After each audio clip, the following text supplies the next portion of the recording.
Hungry? Let's go enjoy the diner, shall we? This is Enjoy the... Oh. This is Enjoy the Diner. Enjoy the Diner by Studio Dragonet. Published by Waku Waku Games. We're gonna go to the Moon Palace. Have us some nice, something nice to drink and eat. My friend.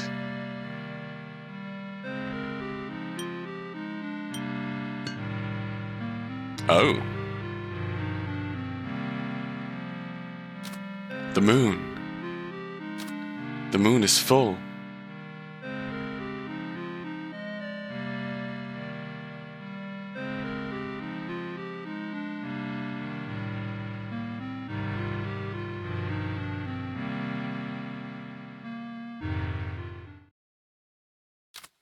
Well, I'm beat. Moon is really nice tonight. The moon like this, I think I'll go to a diner. It's pretty cold out. Quiet, too. Moon Palace. I didn't know there's a place like this around here open this late. Table for one? Right this way, please. Are you ready to order? I'll have some ice cream and a soda, please. All right, ice cream and soda. Will that be all? Yes, thank you. Oh, wait a second.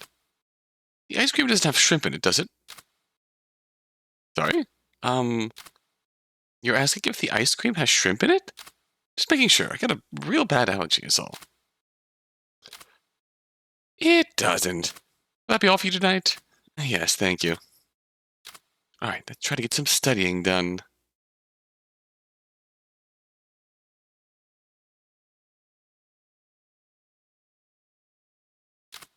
By that, I mean not in the slightest. What is this? She hasn't come yet. Did you forget?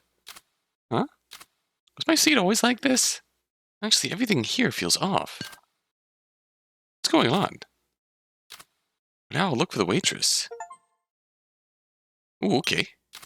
Thought it was a menu, but it's just a blank board. Smooth, too. What is this?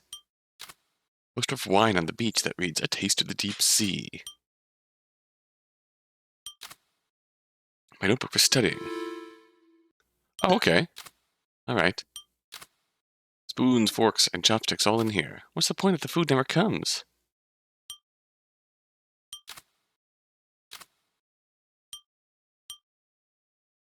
Okay, all right. Let me see how this works.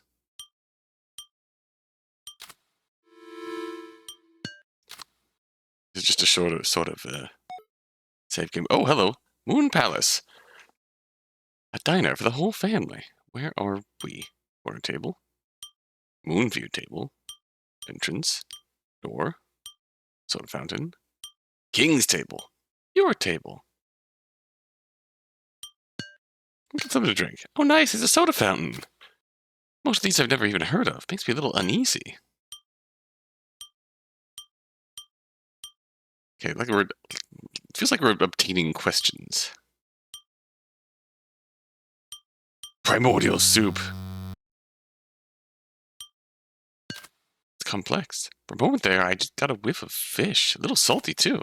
But it's good. It goes down easy. Penguin soda. Glass syrup. Silver water. Apple moon tears.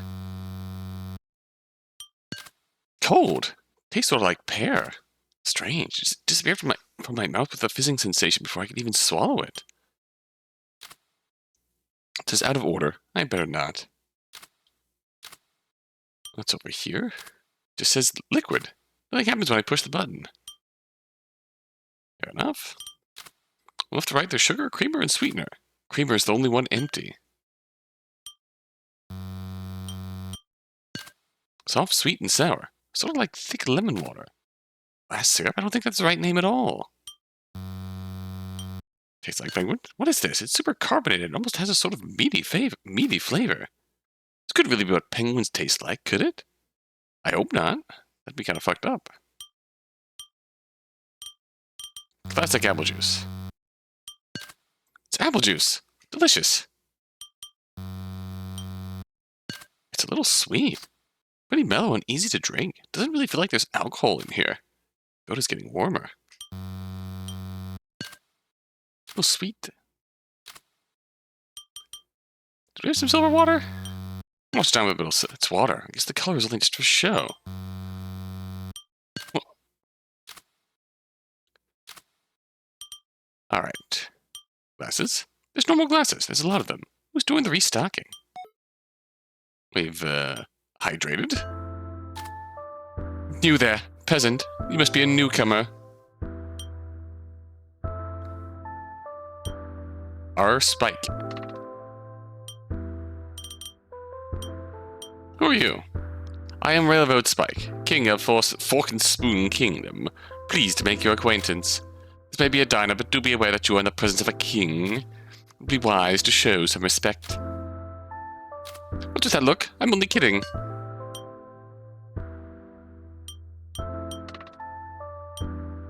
You wish to know about me, do you? As I said, I'm the ruler of the small kingdom of Fork and Spoon. Well, it might be more precise to say I was the king. I've heard from the others that my kingdom is no more. It has been a considerable amount of time, after all. Well, that's all there is to know about me. I'm not used to talking about myself. In the past, simply holding the title of king meant there was no need to explain myself. That's not the case here. Here, a king holds no special privileges nor obligations. And you likely wouldn't find my title convincing either.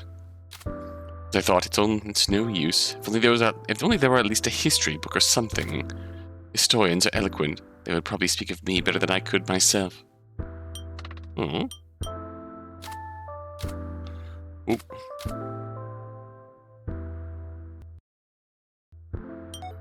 Oops, sorry.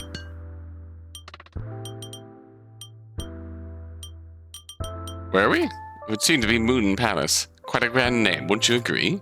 However, the name isn't grand for no reason. Some peculiar powers are at play here. For instance, one could describe this world as ideal, free from aging, hunger, and even death.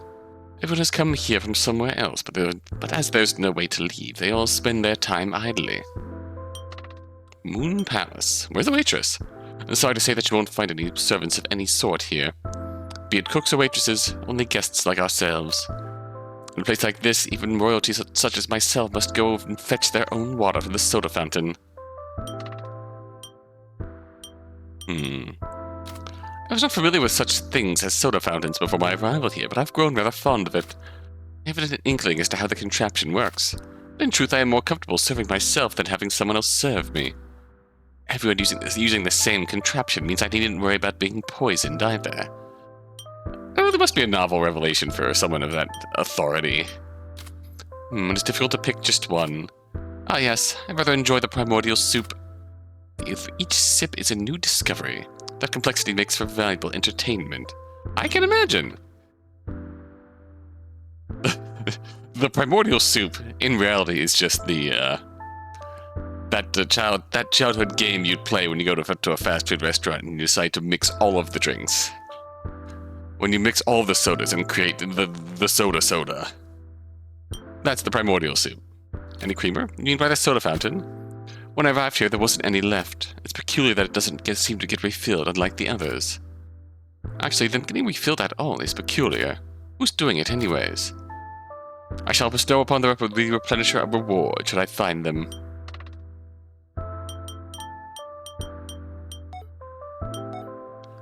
Alright. Let's go check around. Moonview. Well, well. Another newcomer has joined us. Hey, don't touch that. Just leave it as it is. We also have cake. I wonder if that's true. Is there any cake? Moon. The moon's bright. Ooh, okay. It's filled with a black liquid. Ah, they're drinking. Glasspen? Who are you? I'm Glasspen, a Moon Palace veteran. There's no way to keep track of time here, but I'm sure it's been thousands of years. Maybe more. For your sake, I'll let you know that you're never getting out of here. Let's enjoy our time as best as we can.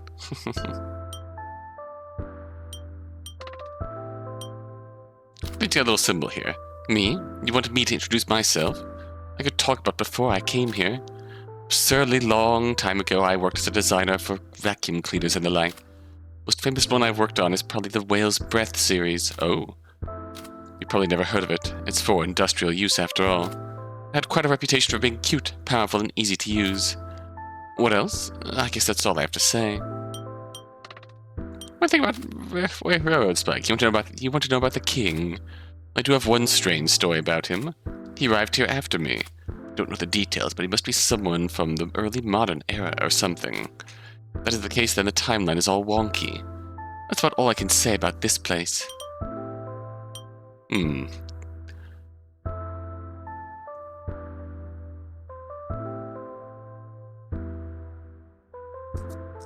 Interesting, or if this is a place outside of time, to some degree.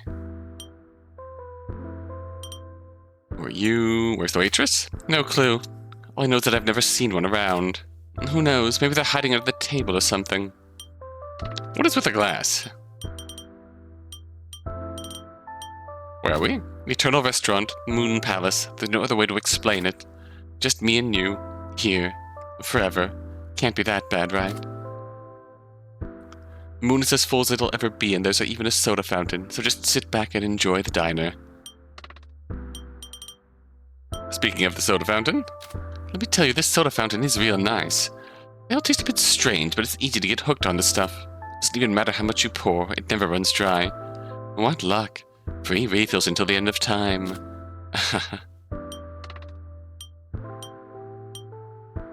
Is there any creamer? There isn't any. There was plenty when I got here, but the drinks at the soda fountain seem to get restocked from somewhere. The sweeteners, too. The creamer is the only one that has run out. What if it's an equipment failure or something? I used the last one a few thousand years before you got here. Sorry. Oh. That puts time into a really stark perspective.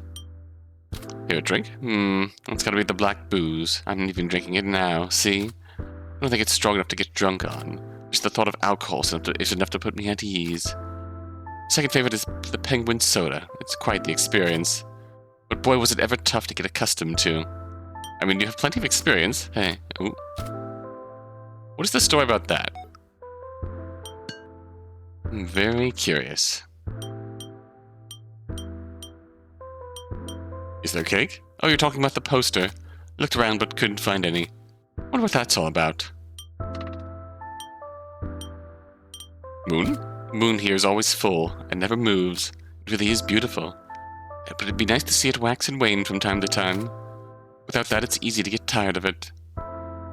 Yeah, when it's eternal and unchanging. Alright. Who's over at the corner? Oh, you're new too. Feel free to take a seat. Kalonika? Who are you? I'm Kalonika. Nice to meet you. Must admit, I'm no good at introductions. I've only just arrived here. I suppose that makes us both newcomers. It'd be nice if we could help each other out, share information and the sort. Alright. See the moon in all its glory. It doesn't have any markings or patterns on it. Is it even the moon?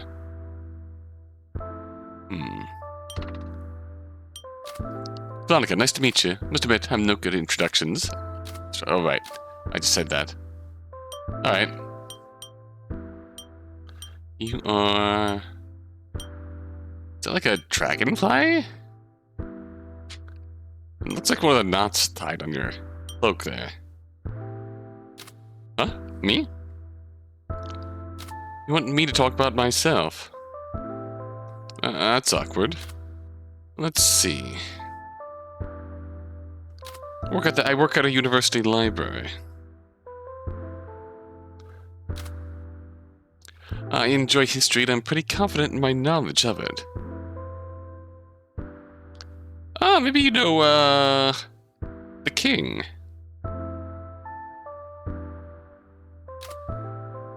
What else?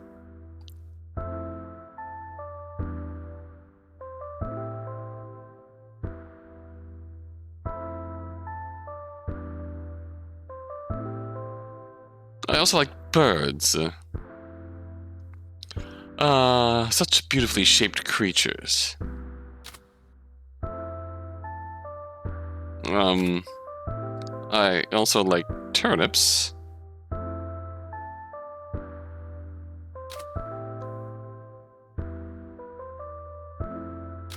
Satisfied?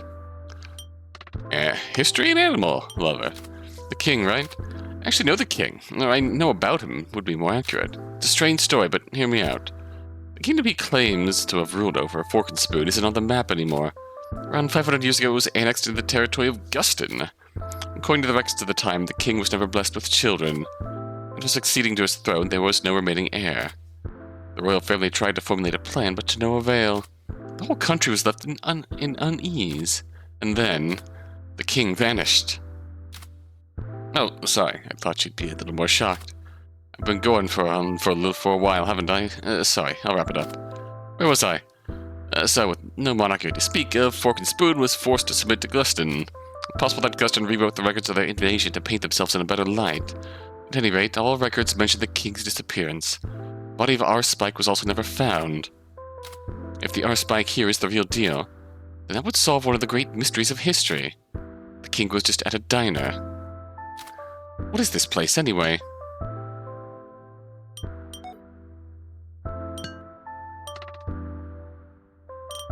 Okay, so it seems like we can only ask Railroad Spike that. Where are we? Everyone said we're in a place called Moon Palace. It's written on the entrance door, too. To be honest, I don't know much more than that. I definitely wouldn't call this place normal, that's for sure. Where's the waitress? There are no employees here. It's probably not even a real restaurant. There's a soda fountain, but I couldn't find any sort of menu. Colonic. Oh, wait, I actually... My bad.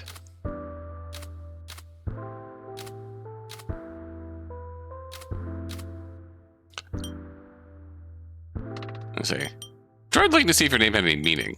All I got was Kalani which seems to be like a species of sea turtle.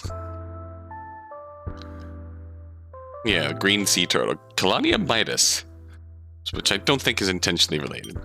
What about Glasspan?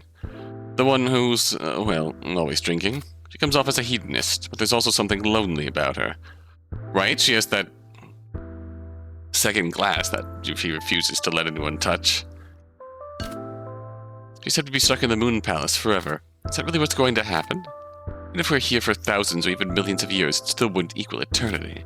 Of course, she probably did think like that from the start, but I don't think it's a waste of time trying to find a way out. How to escape?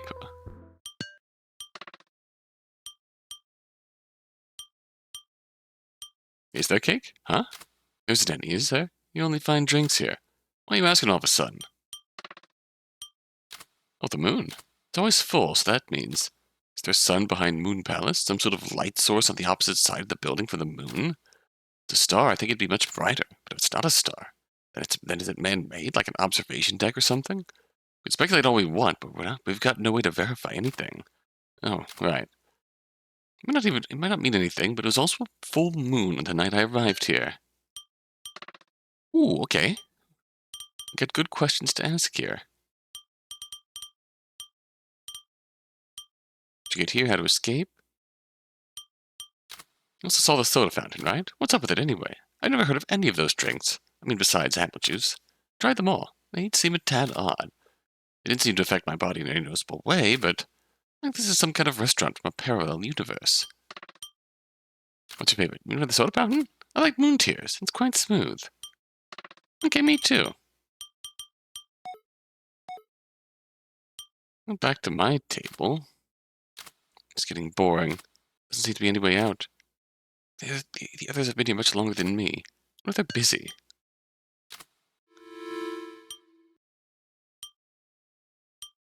Oh, that's what... Okay, yeah, I wanted to save anyways. A poster of wine on the beach that reads, "A taste of the deep sea." How did I miss that? Won't open. I can't find a keyhole either. It's like it's not even supposed to open. If it did open, there's nothing but the moon out there. What is this place?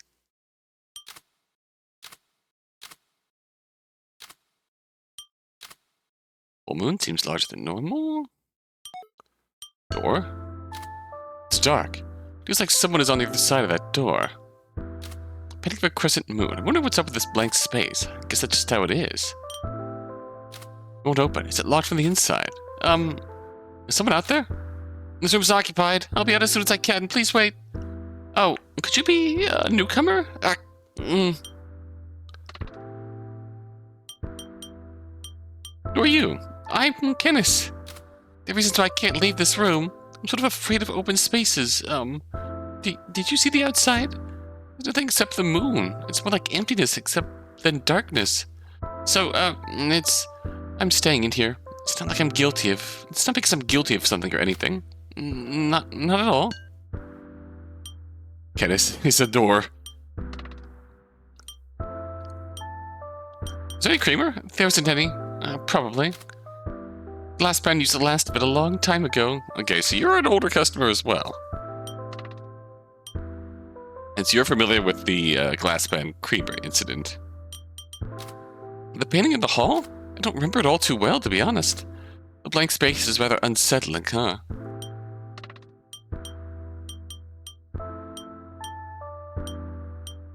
Where are you? There you are, Kenneth. Me? There's not much to tell you. Oh, before coming here, I was working as a live-in caretaker at an estate on the outskirts of town. The owner said that no matter how much they tightened security, a creature would break in and ravage the house if nobody was living there. Never thought to ask what creature it was, but sure they could sense signs of life. I used to spend all my time in that estate reading books in front of the stove and gazing at plants. That was me. Oh.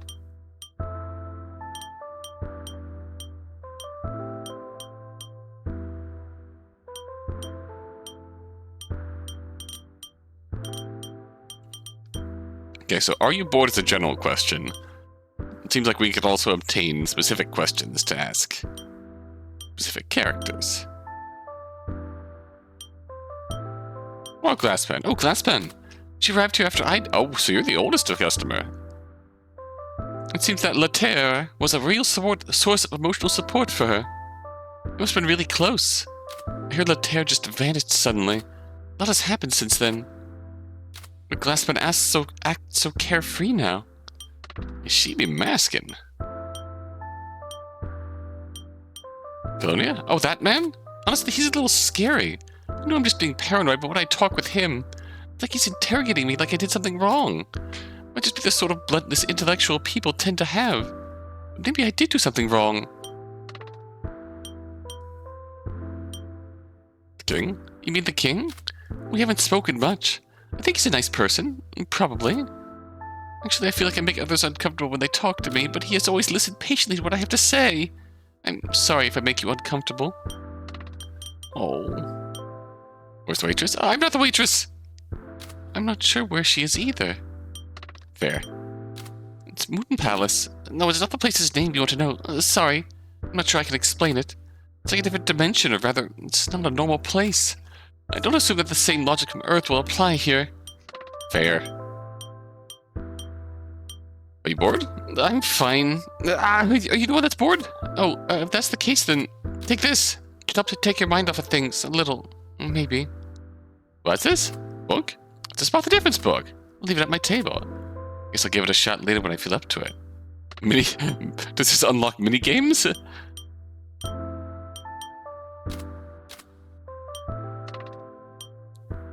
Soda fountain. A soda fountain? I'm sorry, I haven't used it much. What's your favorite drink? Huh? Well, apple juice. Maybe coffee or something like that? Okay, fair. Is there cake? No. Not the outside. Outside? There's nothing outside. There's nowhere to get out. But I think it's better off that way. Just imagine falling into that void. Just the thought is terrifying. The moon. Jeez. It's really scary. I don't really want to talk about it anymore. Fair. How did you get here? How I got here? And just like everyone else. Went to a diner, waited for my order, then wound up here. Ever since then, I've been in this room. Huh. A way out? Of here? All of our problems would be solved if that were possible.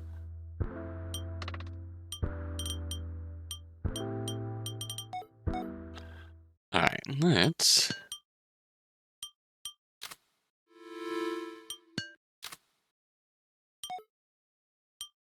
Hello, King.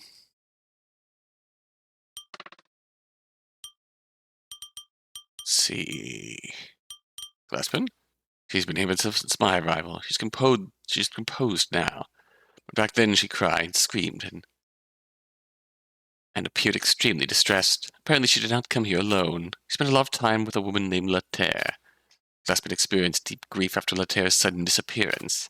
Gradually her demeanor changed to what you see now. I suspect it's a defense mechanism. Colonia, the young man with the long hair, yes? It seems he arrived here only just a bit before you. Unlike you, he knew how to behave when in the presence of a king. Perhaps you're just overly familiar. You're the one who bombards others with questions without much consideration. At any rate, regarding Colonia, it seemed like he already knew who I was. He was surprised when I informed him of my name. He'd be able to humor you should you wish to hear more about yours truly. He did indeed. Are you bored? Well, I once struggled with boredom too. But you'd be surprised at the ideas you'll get to stave it off. I've been spending much of my time recently going for walks. I close my eyes, and in my mind I walk along a narrow path leading to a forest. With each step, I feel the earth beneath my feet. You may find it difficult at first, but once you get used to it, it'll become so vivid you'll find it hard to distinguish from reality. Once you accomplish that, you're free to roam the forest to your liking. So why not give it a go? What was simply a suggestion. You're not required to kill time alone or anything. Luckily, you have company. Using yourself with trifling conversations with the other Moon Palace residents is not bad either. Let's chit-chat. Why not? Well now, what shall we discuss? How about my kingdom of Fork and Spoon? Well, Fork and Spoon sat in a valley surrounded by steep mountains to the north and south, sandwiched between the great powers of Guston to the west and St. Sultma to the east. Relations between the two countries were strained. War could spring up at any minute. My small kingdom was positioned in a geographically significant site for these two countries, which were focused on the inevitable conflict. As such, Fork and Spoon was made to tread on the most precarious of tide ropes. Though admittedly we profited from acting as an intermediary in trade between the two countries behind closed doors. After all, we were desperate to preserve ourselves. But one day, blinded by profit, we took things too far. Guston bribed us to send a merchant to Sultna, secretly dispose of a package that was intended to be delivered. The content of the package was insignificant, yet it was more than enough to pull the trigger. They could rewrite the incident however they liked in the history books later. And so Guston waged a defensive war, claiming that Fork and Spoon and Sultma had conspired against them. Fork and Spoon became the battleground and was ravaged by war. Shortly thereafter, I arrived here at the Moon Palace. I don't know what happened after that. You know. It's almost as if there's a more to this story. I suppose there's not much in the way of chit-chat. I'm afraid I am not well versed in idle conversation. Noble chit-chat. All right. How did you get here? There are some matters I'd rather keep to myself, but when things plainly, a certain someone set me free. This discussion is over. That's a concerning question. It's quite large, isn't it? Could be misremembering, but it does look different than the moon back home. The moon really is quite stunning. Doesn't the pattern look like a dancer? Ah, that's right. In your country, it's more common to say it looks like a crab, isn't it? At least that's what Glasspen told me. Huh. The thing up there is the moon. It's as if I'm in this world, it's as if in this world, only this building and the moon exist and are floating. But what use is there in pondering the outside when we cannot even leave this diner? Is there cake? No. You must have seen the poster. There is none. Darn. Talk about Glasspan, talk about Colonia. Canis. I don't know much about her. She's always secluded herself. What I will say is that there's no death or conflict here. So I wonder what it is she could be so fearful of. She must have her reasons, so it's best not to pry too much. It really is narrative adventure style. How to escape?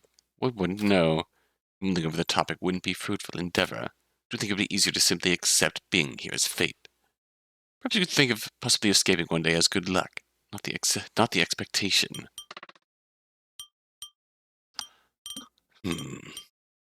Noble chit-chat. In my country, there's an heirloom passed down from king to king. A small little box inside which only the king is to see.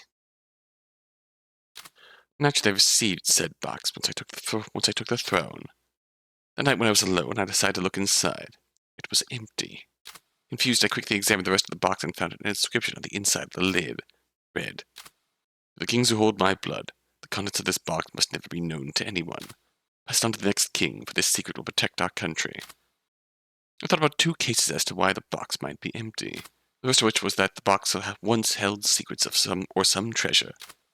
The contents were lost, and the box was passed down without anyone knowing. The other was that the box had always been empty.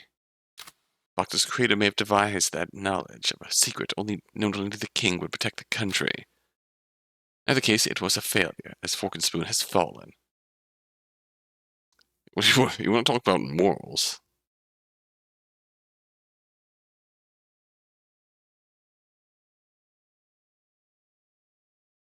Let's see. The irony is something else, talking about morals to the story. And then, the same breath, talking about how we opened up the box that shouldn't be opened, and then your kingdom fell. At the time, I still chose to protect the box with the belief that the second case was possible. Are you the real deal? Are you inquiring whether I'm the real R-Spike? Well, it certainly clears any doubt about your lack of refinement. I have no reason to make false claims in these circumstances, and I have no way to prove it. How are you to determine something that only I can know for certain? I suppose I should divulge the truth, then. You were not aware that I am a woman, were you? Oh! Your reaction is to be expected. After all, you likely weren't aware that I was believed to be a man in the first place. Now the opportunity has presented itself, why don't I provide you with that special history lesson? Rules for succession in the throne in Fork and Spoon were simple. One must be a male of royal blood and a legitimate child. I suppose it's not much different from other kingdoms. It's not a common occurrence for there to be no successors. However, by the time of my birth, a deadly plague ravaged the land. Those of the royal family, too, perished one after the other, including my mother, weakened from my birth, as well as my father and remaining kin. In the end, all those in line for the throne die. I was the only one remaining with royal blood, for better or worse. However, women held no right to the throne, so a conclusion was quickly reached. Those who wished to maintain the monarchy ordered that I was to be male. I was placed on center stage as the new ruler, a savior. In other words, I was a puppet. This was a closely guarded secret. I am certain there is no mention of it in any records. For that reason, there is no way to prove myself, but do you believe me to be the real king now? Yeah. Yeah. Huh.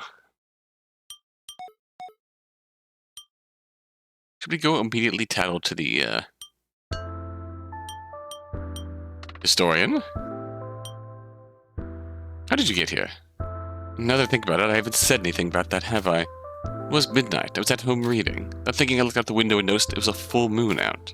And I thought, on a moonlit night like this, I should go to a diner. I am not one to go out to eat very often. I looked up a place nearby that was still open and took a walk down there. It was called Moon Palace, just the same as this place. I ordered from the menu and waited. Before I knew it, I was here. God, it really feels like Moon Palace in general is just like a sort of urban myth manifesting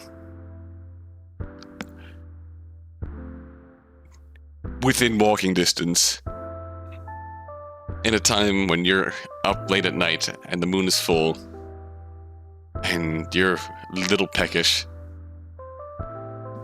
Manifests just enough to draw you in and suck you up into this outside pocket dimension of sorts.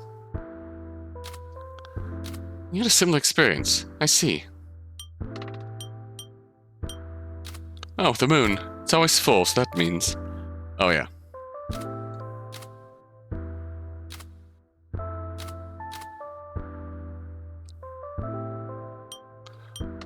Let's see, what else we got here? About the outside? Out there. There's the moon, but you can't see any stars or anything else. So it doesn't seem like we're in space. Is it a parallel dimension or something? What would that even mean? No, I shouldn't be trying to apply logic to this. Even so, I can still keep searching for answers. Oh yeah, by the way. Really? R-Spike said that? I see. Well, if that's the case, it makes sense why the king doesn't have any descendants. If the king was pregnant, the truth would have been found out right away. Why would they go to such lengths? In a way, it's almost grotesque. This is a bit unrelated, but the king's actually a woman. Does that mean I'm the only man here? Maybe I'm overthinking it by looking for some sort of pattern. Just because it's unexpected doesn't necessarily mean it holds any sort of significance.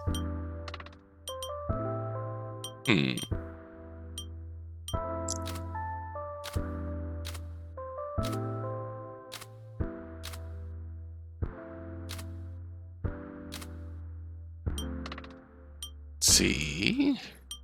Janice. The shut-in. There's something fishy about her, if you ask me. What reason could she have to be so reluctant to leave that room? It's almost as if it would be problematic for us to see her or the room. Anyway, I suspect she knows something. She's so suspicious that it's almost unbelievable. It's the kind of red herring you'd expect to find in a mystery novel.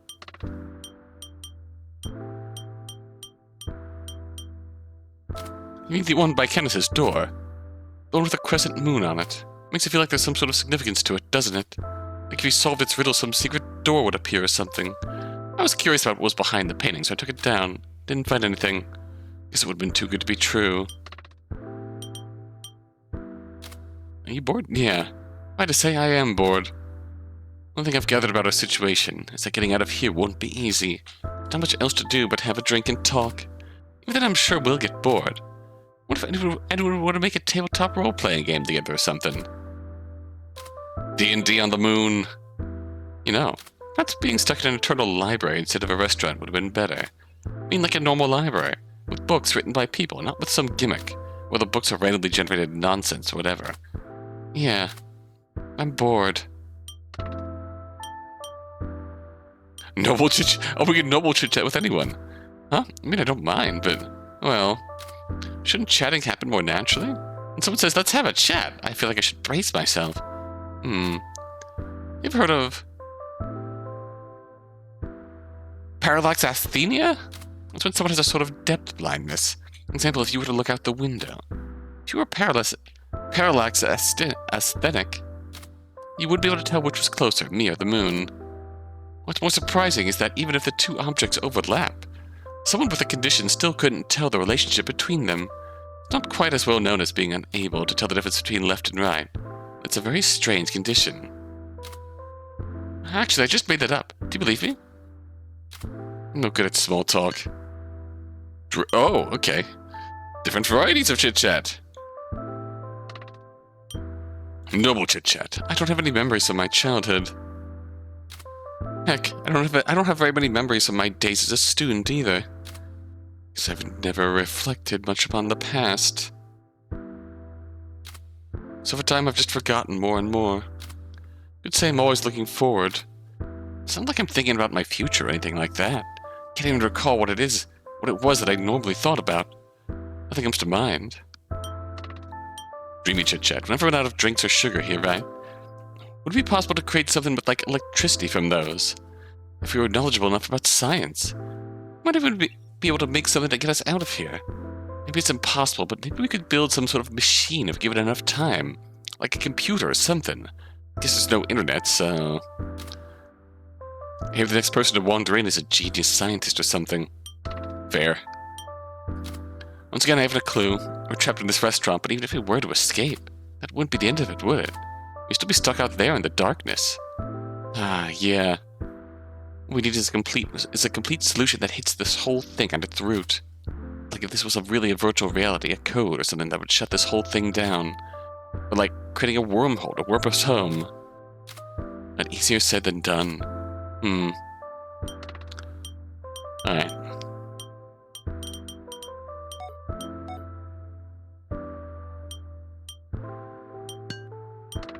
Alright.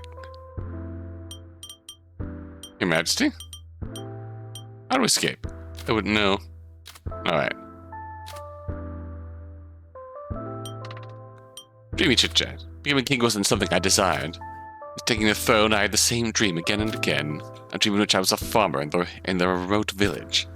I spent my days in the fields and my nights enjoying drinks in the company of others at the local tavern. It was hard work, but I was content with my day-to-day life. It's a childish dream, really. See, nobody in my country would have been able to live such a peaceful life. Still, I can't shake the feeling that such lives exist somewhere in the world.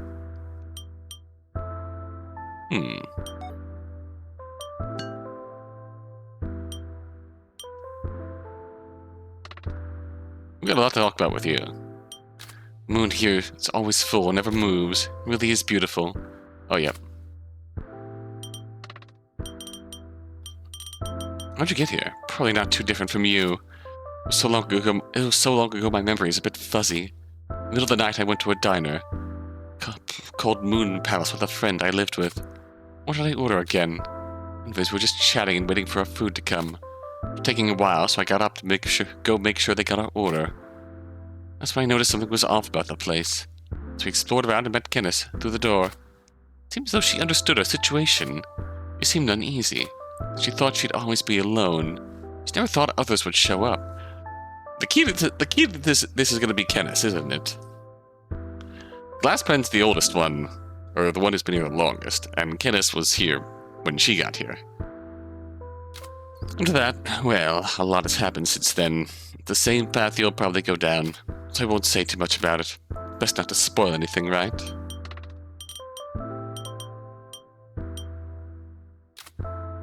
Kenneth. She's been here longer than anyone. Since I've arrived, she's been locked away in that room. I've tried looking for a way to escape. I've tried dying. I've tried all sorts of... You've tried what? Oh dear. But in contrast to me, her behavior has remained the same this whole time. She's been afraid this whole time and has never once tried leaving the room. That in itself may be a sign that she is actually quite mentally strong. I once tried coaxing her out, but in the end it never worked. Just have a really good reason. The guy with the bangs? He's a newbie like you. Yeah, he's a smart one, always thinking everything over. I was surprised when he tested to see if he could die right off the bat. Stabbed himself right in the neck with his pen. You're free to try it for yourself, too, to see what happens. Oh, jeez. I don't think that's a great idea. I'll just ask him about it myself.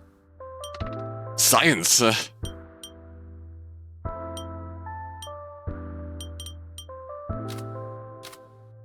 No cake. At the outside. There's nothing but the moon out there. There was one time when I was looking for a way out. Nothing worked. Doors wouldn't open. Glass wouldn't break. I don't recommend you try it. Well, maybe to kill time. Hey, did you hear about the king? Yeah, I know. I've heard it before. Oh. Oh, okay. Okay. How to escape? I don't know.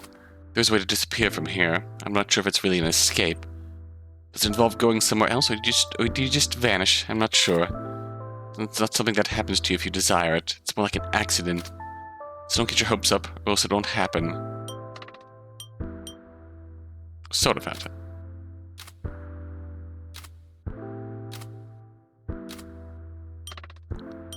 Moon painting? The one by Kenneth's room in the hall. It has Moon Palace's crescent moon logo on it. That logo was from the old world, right? And the real world version of the Moon Palace. I think the moon was even given an official name. Someone like Selenites. Was it Mr. Once in a Blue Moon? Well, anyway, I'm certain it had a name relating to something lunar. I strangely remember this character. In the corner of the menu, there was a little character introduction. Don't you remember it? Just a detail about their mysterious personality and affinity for naps. One who thinks up stuff like that. Nobody would even want to read that in the first place. I guess it makes for a conversation topic. Are you bored? I am bored. Lost interest in everything a long time ago. Looking for a way out of here was a good way to kill time, but I couldn't shake the feeling that it was impossible. So I grew sick of it and gave up. Well, if you change your perspective, the feeling of boredom might just be impatience you feel due to the finiteness of life. And here at an eternal diner, maybe we don't need to feel bored. I decided to spend my time aimlessly from now on. Yeah, she's, gone through it. Let's chit-chat. Yeah, sure. Was what we were doing up until now not chit-chat to you? Well then, I suppose I'll tell the story I share a lot. This happened before I came to Moon Palace. I would commute to work by the subway. Trains weren't as crowded as they were in the city. They were still decently crowded. So I would stand by the doors and stare blankly out into the windows while riding to work. Just a typical day like any other. The train stopped 3 stations away from my stop. The door next to me opened. That's when I saw it. On the platform and under the bench there was a golden beetle crawling around. I thought, what the heck? I don't know much about bugs, so I can't say if such a beetle actually exists, but I thought if it did exist, I probably wouldn't be around here. As I was pondering it, I really wanted to get off the train and check it out.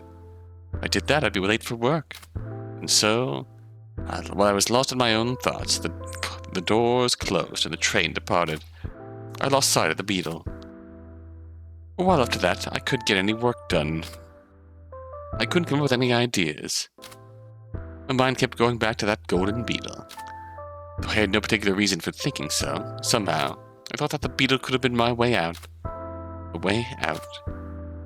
Not as in like getting it rich, something simpler. I thought if I'd only held that beetle, I could have been broken free of something. What's the story? What'd you think? Misplaced chit-chat. New flavor of chit-chat. Streamy chit-chat? Sometimes I think about if the old one who vanished from here wasn't Letaire, but me instead. How would she feel? Would she be sad? Or maybe, somewhere in her heart, would she feel a little relieved? Would she feel how I do now? Empty, apathetic? It doesn't matter, though. Well, fuck, that's sad. Are you lonely? Well, what do you think? Of course I'm lonely. I think everyone here is, more or less. You should like being blunt about everything. Catch me off guard like that. Well, let's ask. Candace with the King probably mentioned her, huh? It's fine. It's not like it's a secret or anything. She was my friend. We came here together. I thought as long as I was with her, eternity might not be so bad. Then one day she just disappeared. It's not necessarily true to say that leaving the Moon Palace is impossible. It's just not something that happens if you desire it. Because what she desired was eternity.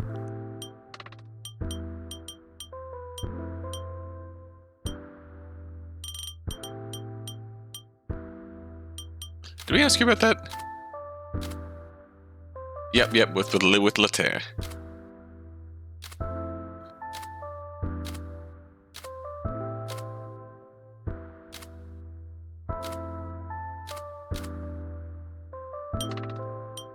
Noble chit-chat. It's nice we don't have to work or anything here. Guess that's because there are no jobs to begin with. I kind of enjoyed my job, so I feel like I'm missing out. It was tough work, but still. Might have mentioned this before, but I design vacuum cleaners. Have you ever stopped and thought about who designed the vacuum cleaners you've used? There's something I liked about it. How I was sort of an unsung hero. Where I fitted into the world without anyone taking notice. I was proud to be doing that kind of work. Now I have 14 ideas for vacuum cleaners in my head that I've refined after all this time. If I ever get back... No, we shouldn't get our hopes up. We won't get what we want anyway. Misplaced. Once a friend lent me a book she recommended I read. Can't remember the title, but it was some classic mystery novel. She says that the book apparently held an astounding truth that shocked the reader. She was so passionate about it, I gave it a read without... even though I don't read much. Astounding truth aside, it's still a classic mystery novel, so the plot is pretty cliché. There's an old hotel, guests arrive, a murder happens, police rush to the scene.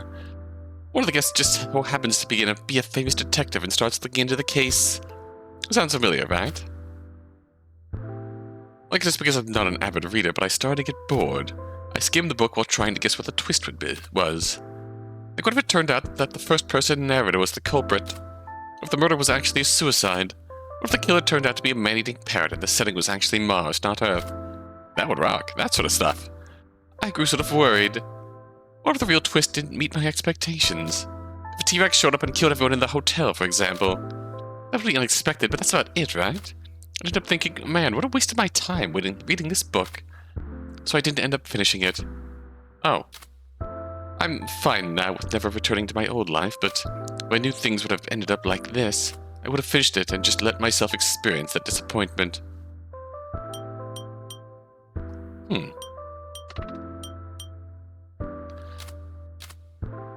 Yep. Alright, let's go have a misplaced chat. I'd like to leave this place if it's possible to do so, but I'm starting to be okay with staying here forever if escape truly isn't possible. Not even sure what I'd want to do if I got out. Not like I have anyone special in my life back home or anything. I haven't had any relatives around since I was little. Even if I'm gone, I don't think anyone would really miss me. Oh. Not that it really bothers me. I just noticed that there's not much I'm attached to. Nor is anyone else attached to me, really, is all. I feel like I've lived my life without getting very involved in anything. Like I was just drifting on the ocean current my whole life. I've just so happened to be beached at Moon Palace.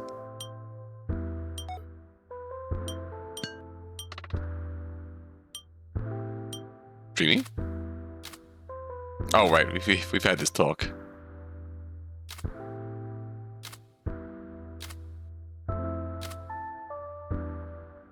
You deserve such a lie. Misplaced? You and all the others come from the same time period. I'm not the same in that regard. You all surely have a place to return to. I, however, am from a country that has faded into the history books. Even if we were able to leave this place, everyone I know would be dead. Perhaps that's why I've grown accustomed to my situation here. It's almost like a second life to me.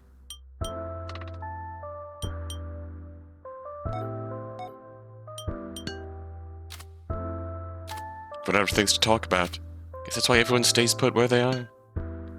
Yeah, I have nothing to talk about. Desperate chit-chat. Spot the difference book. Hey. Hey. Hmm. Hmm? Hmm?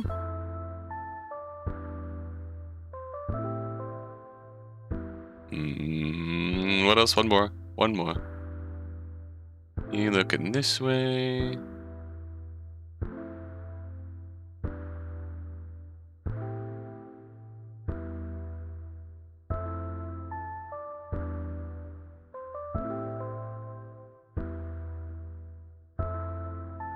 Okay, let's see.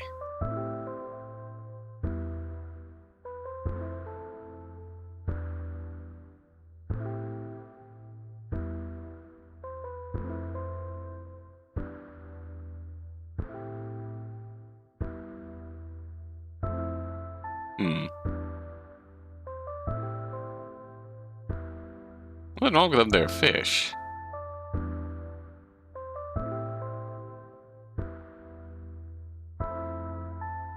This fell line on the ground.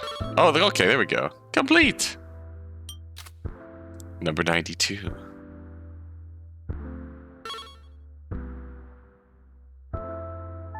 Gills. Moon is reversed. Oh, there's 8 differences here? Oh, gosh. Oh, your face is slightly more angled. Okay.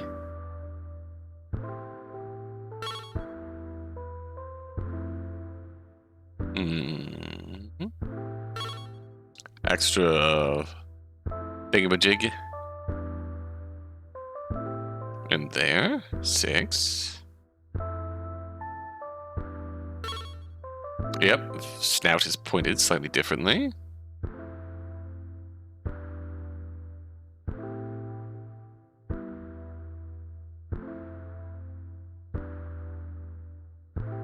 Let's see.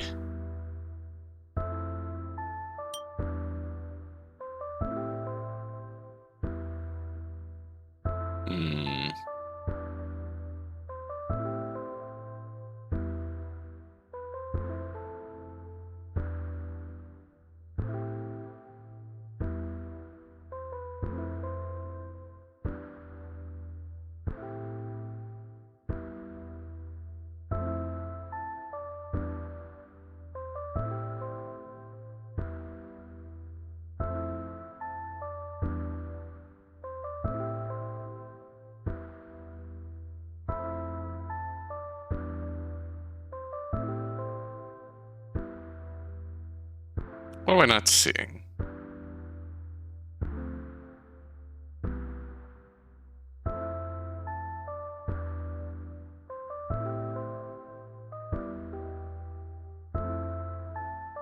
Come on, we got one more.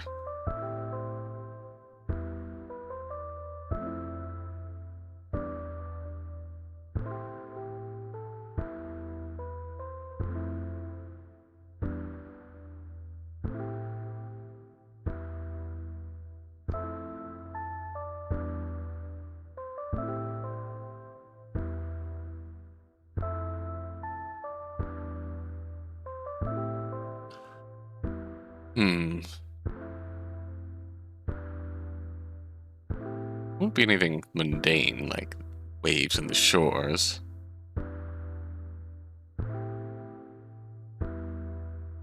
I think it would be.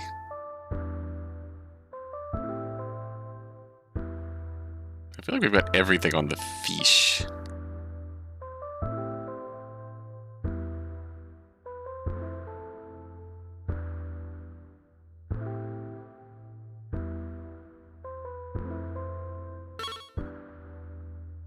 Oh, okay.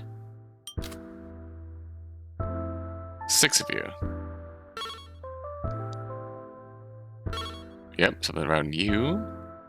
Sharper point. Different eye. Different tilt.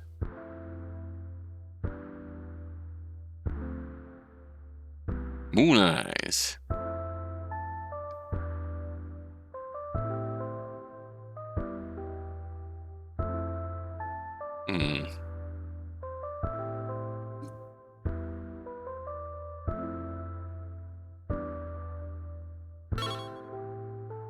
Okay, complete. Moon eyes, moon eyes. But that's it. 4th ship. Different eye.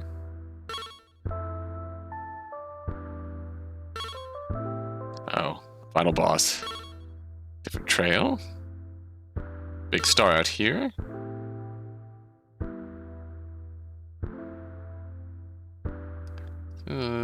Is that pointing to the missing star here? There's definitely a... There it is. Okay, thank you. Extra star up there. Colon. Stranded.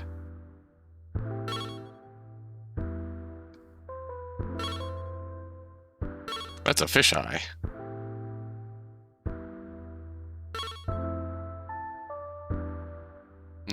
You're thicker.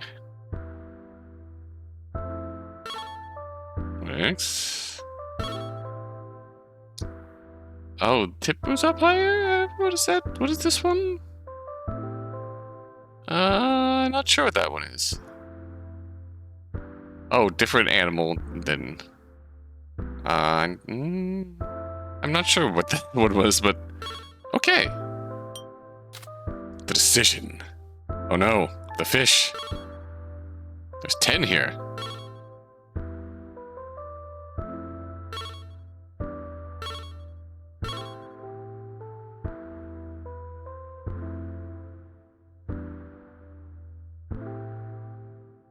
Eyeballs here.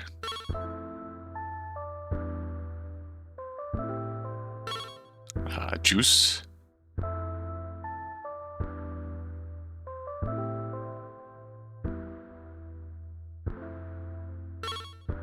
Nine. Easy.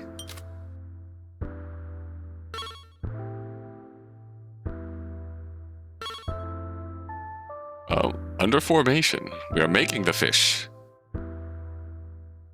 I guess. There's 9 things here?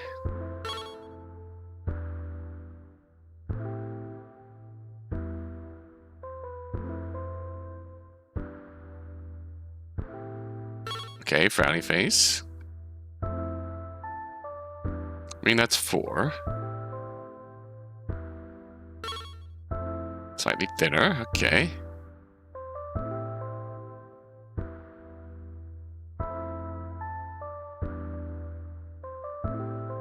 Can't tell me there's not something off here. There, okay.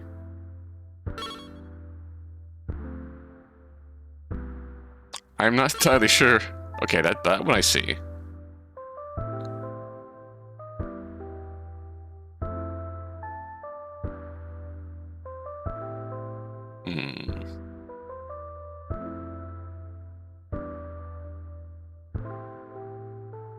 Let's think about it. Think about it.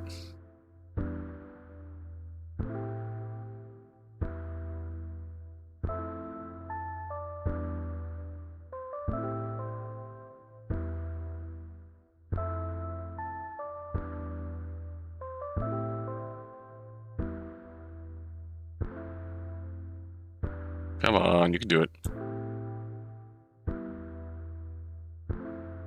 I think...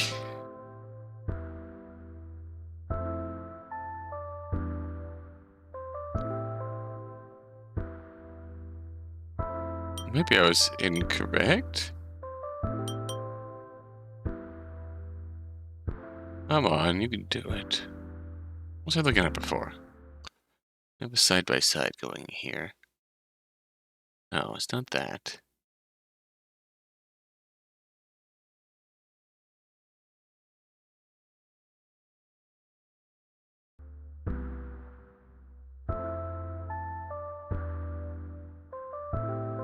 Come on.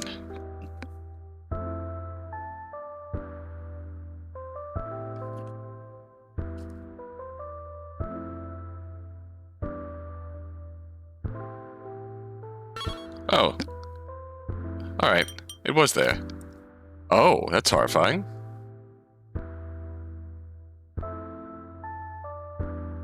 Yeah.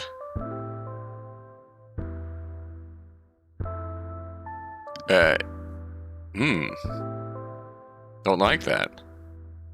The difference is gonna be, like, yeah. The difference in the fucking floor. Delegate number 92. I'm number 92. I'm number 92. I'm number 92. A sailor of the Ark, or so I was. The ship that I was on, which many people on board, including number 92 and those who were not number 92, crashed. Number 92 was still mushy. Number 92 was on the fourth ship. The ship that was not the fourth ship that number 92 did not ride is still far away. Earth is where it crashed. Into the Earth's sea of sand. Number 92 is still mushy. Also dizzy. Everyone was panicking. The first number was written on the monitor. Number 92 is still mushy. Number 6 said, let's all form. Number 92 giggled happily to being able to turn from mushy to fish. I giggle. When the container breaks, everyone gets sad, so I stop laughing. They connect number 111's container to the formation machine. Number 111 entered the machine. Number 111 could not become a fish. He became a flat fish worm. On the inside, he was still number 111. The fish and the flat fish worm are no different. When number 92 saw number 111, I almost laughed again. I was able to refrain. Number 92 can refrain.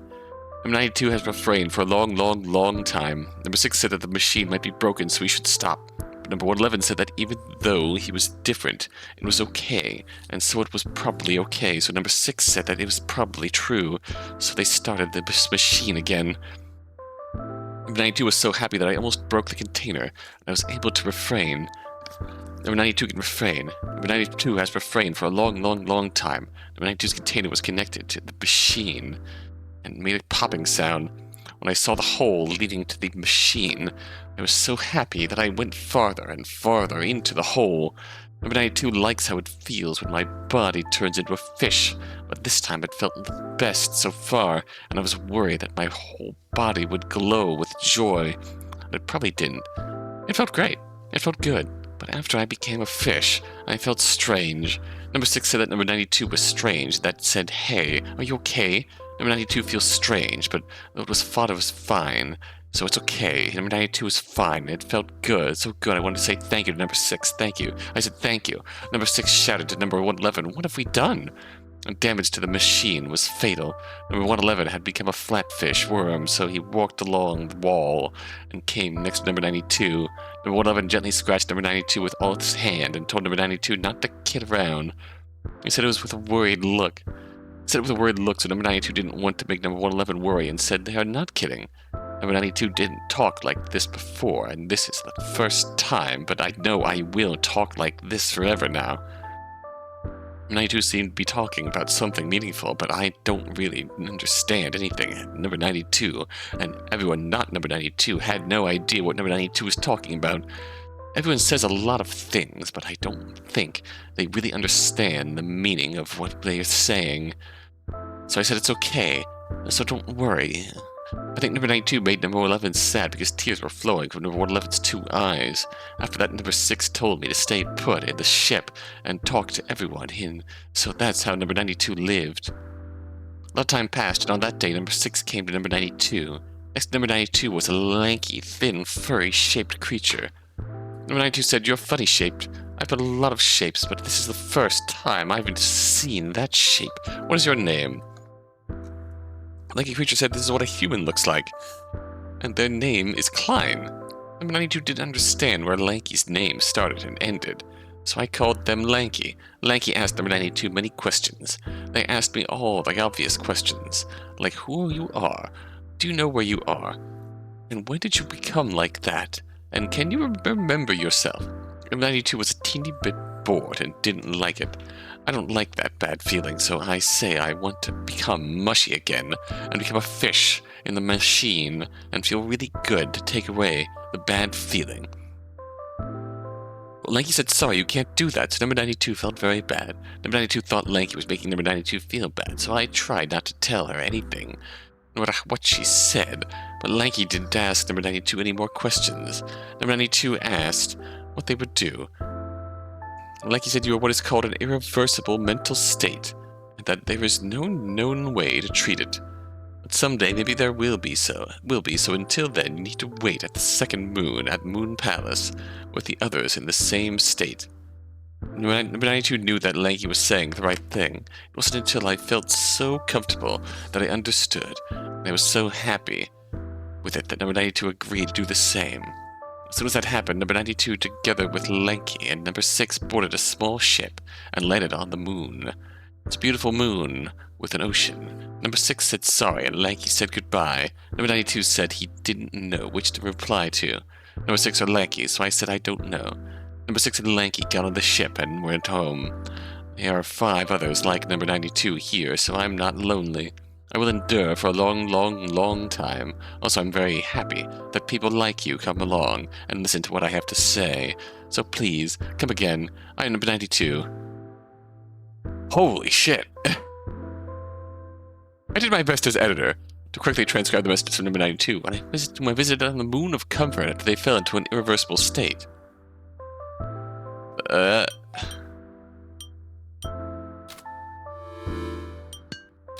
Good God. The fish people? Number 92? The machine? Turning you into fish?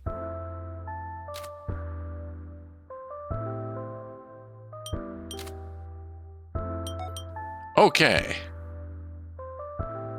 Ordering our curry is a tasty way to support the Antarctic Conservation Society. Can I order curry? I need some moon tears after that. Cold.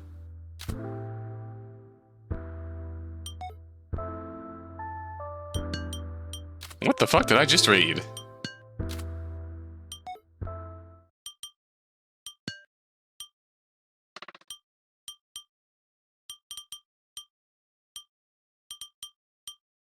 What are you afraid of? Eh? Right, that darkness. We already talked about this. Oh, sorry. Anyway, it's really scary. The king? Probably.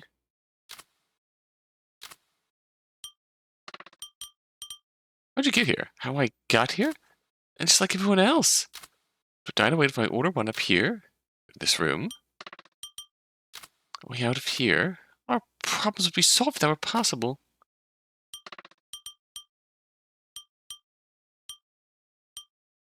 Are you bored?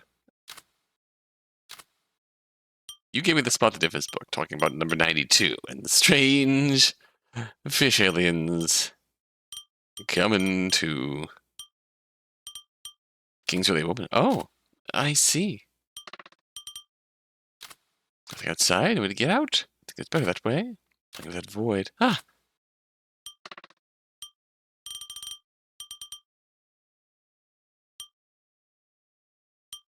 Glassburn? Letair was a real source of emotional support further. It's been really close. Letair just vanished suddenly. A lot's happened since then.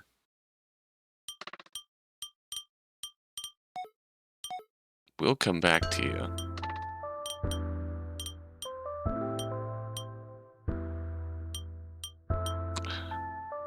I have nothing to talk about. Haha! So you have finally worn yourself out. Well, then allow me to tell you a story. There was once a duke in my kingdom who was unrivaled in his love for idle talk. He would frequently invite friends for supper and forbade them from returning home, rambling on until the following morning. His friends, at a loss for what to do, reached a certain solution. They would allow him to speak until they had nothing left to say. They summoned him to an estate on the lake shore and told him, "We have gathered here to listen to what you have to say. We are prepared for the task. Speak to your heart's content, paying no mind how much time has passed." Delighted, the Duke burst forth in one-sided conversation. He spoke day and night, while eating, while urinating, and even while sleeping. His friends listened patiently to every word. And then in the wee hours of the 6th day, shortly after the Duke spoke enthusiastically of the most delicious way to eat small fowl, gesticulating how to grab the small bird by its feet and eat it whole, head first. His face suddenly grew noticeably pale, and he slowly closed his mouth. Everyone stared at him in astonishment. As they did, the Duke grabbed his head in both arms, gave a violent jerk, and killed himself right then. Jesus Christ! For what reason we don't know. There was no way to question the deceased. His friends determined the reason to be because he had nothing more to talk about. This is no tall tale. It truly happened. There's not necessarily a lesson to be learned here. But perhaps you don't need to push yourself to speak at all times. After all, you do not need a conversation topic to spend time alongside someone else. And you do not need to spend time alongside others in the first place. A pearl of wisdom fitting of a king, if I do say so myself. Consider yourself lucky to have heard it. What is the matter? Do you have a favorite movie? A movie? Oh, right, sorry. Forget I said anything. Is that a form of amusement for people of your time? Yeah, it's, like a moving picture with sound, too. It tells of a 1 or 2 hour story. It's actually kind of hard to explain. It's like theater that's not done in real time, with, like, a story. Intriguing. I do like stories. I am sure this movie you speak of is lovely. Ah, yes. What is your favorite movie? Me? An indigo dream, maybe? Sort of detective who's asked by a talking watermelon to find what he calls an indigo dream. He never ends up finding it. Along the way, he meets different people and grows close with them. I like that part. I see. It is nice to grow close with someone. If I ever make it out of here, I will be sure to give this indigo dream a go. Thank you for telling me about it. Offensive chit-chat. It's been some time since you arrived here at Moon Palace. You're used to it now. Well, I guess I haven't fully accepted things. Maybe I am getting used to it here, but I do have an exam. I see. This might not be what you wanted to, but I'm glad to hear that. You are a strong one. You think so? That's the first time anyone's ever called me that. Really now, I think it's a rather fitting description. If that's not what they call you, then what do they call you? Kind of awkward to say it myself, but people call me weird, nosy. Huh. Those are fitting descriptions as well.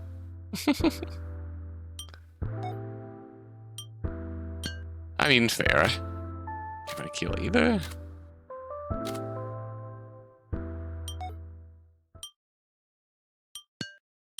Colonica?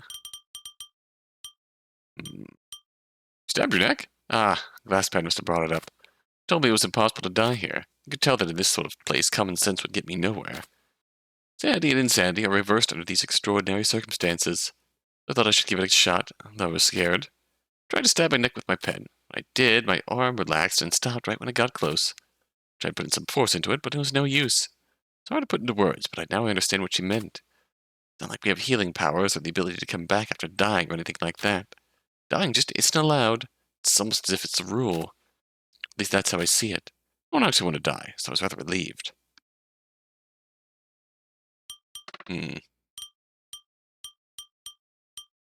Misplaced? Oh.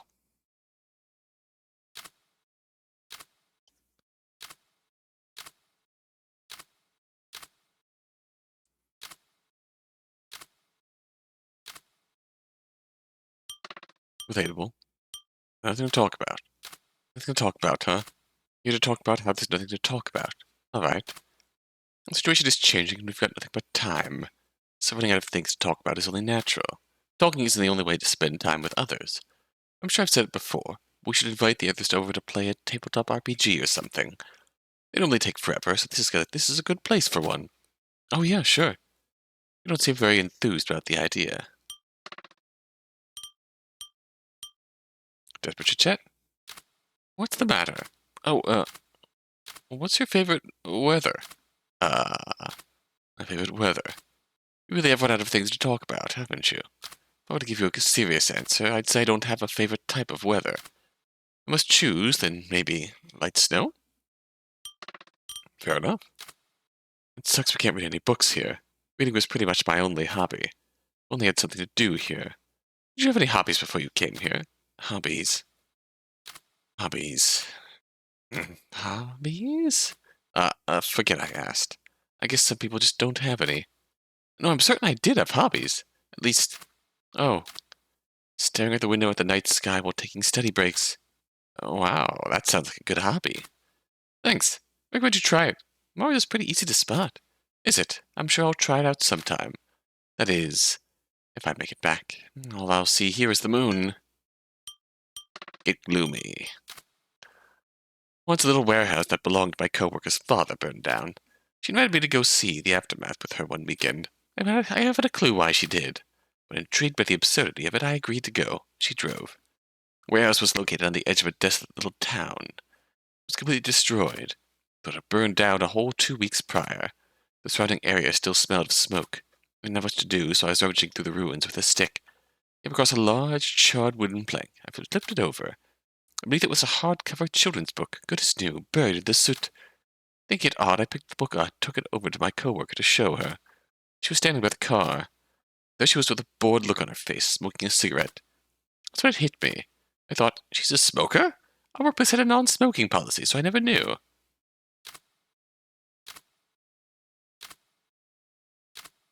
That's it? Yep. Huh. Nah. Drowsy. What's wrong? Nothing particular. No need to worry about me. The ambience here at the Moon Palace is filled with absent-mindedness and lethargy. Don't you feel yourself fading away, less and less able to distinguish yourself from the surroundings?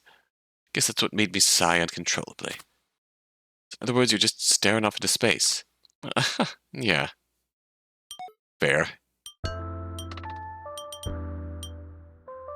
Gloomy. Contained with the royal castle walls were several hundred years' worth of grudges, conspiracy, hatred, and obsession. So naturally, it was a fruitful source of supernatural tales. Gossip was a common pastime amongst the servants and soldiers as well. Tales about the lady's maid who sobbed from within the walls, the king who walked the ceilings, the droplets that fell both down and up the stairwell. Countless stories of the sort existed. A rather interesting piece of gossip that I overheard was the so-called five-footed dance. When walking the northern corridor late at night, you'd hear a beautiful melody coming from somewhere. Supposedly you'd hear something dancing a peculiar rhythm to the tune. Whoever was doing the tapping was said to have 5 feet. And judging by the rhythm made, it was undeniably 5. Or so said the soldier that was patrolling the corridor. It is not by any means a blood-curdling story. I was rather pleased with the perceptiveness of the soldier who knew how the rhythm of 5 feet sounded. Intriguing. Imagine you hear a rhythm that doesn't sound like anything just a normal one person would make, and you just slowly piece it together from there. Before arriving here at the Moon Palace, I was king, whether I liked it or not. Though almost entirely a puppet, I was kept busy. Perhaps I was kept busy because I was a puppet. I was perplexed when I first arrived here. Of course, part of that was due to the nature of the situation. I didn't know what to do with myself. For a while I consoled Glasspan, though she had been the one to arrive before me. Once she calmed, though, I found myself in possession of an absurd surplus of time. To be honest, I took more pleasure in that than in my kingly duties. I spent my time pondering perplexing subjects, staring at the ceiling, that sort of stuff. Drowsy indeed.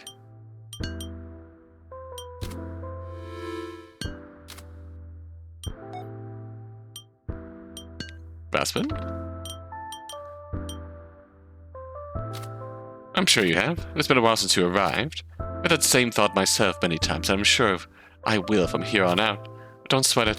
Eventually you'll forget all the conversations we had. So we can talk about the same things over and over again, like it's all new.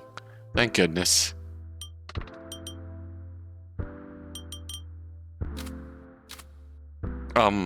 What's your favorite animal? My favorite animal. Ah. Now that you mention it, I haven't seen any living creatures that wasn't a human for an absurd number of years now. The closest I've come to seeing one would have been the penguin picture on the penguin soda dispenser. Before I might have answered cat. If I were to see cat now, though, I'm not sure I'd be able to feel the same about it as before. I don't think I'd feel anything at all. Or perhaps I'd be so overwhelmed with emotion that seeing any animal that I'd bawl my eyes out. Real? That reminds me. Do you want to escape this place and return home? If it's possible. I have an exam I can't miss. I see. But if you end up stuck here, you wouldn't need to take exams in the first place. Would you still want to return then? Sorry, it's kind of an insensitive question. That exam signifies something important to me. To me, there's meaning in taking it. Well, aren't you the model student? The epitome of perfection. Louis, let me tell you about something odd that happened when I was a kid. My sister had a blue parakeet she was very fond of. I think its name was Hydrangea. You know, because it was blue. One day when my sister took him out of his cage, he flew out the window that had been left open. I put posters up around the neighborhood like the ones you see for lost dogs. And about a week later, when the neighbor found Hydrangea, we thought that was the end of it. The very next day, another person claimed they had found a parakeet. When we went to go check, that parakeet too looked exactly like Hydrangea.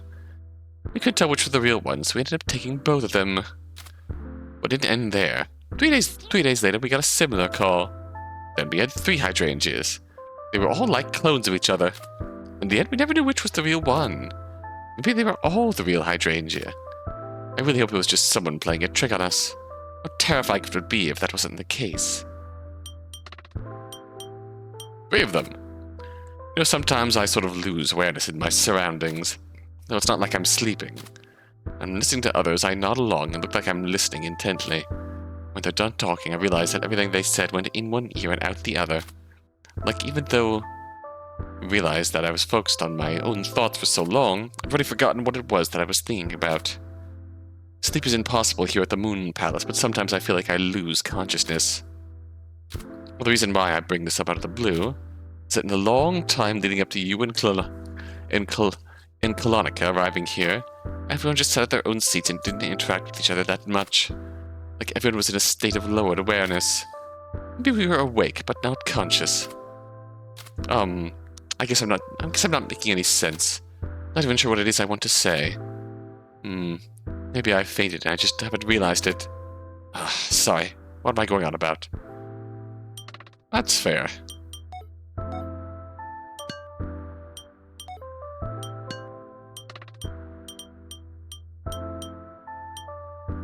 Let's chit-chat, huh? Alright. Wait, you want me to talk? I've never cried before. I'm all holed up in here, so it's strange, isn't it? Just how I am.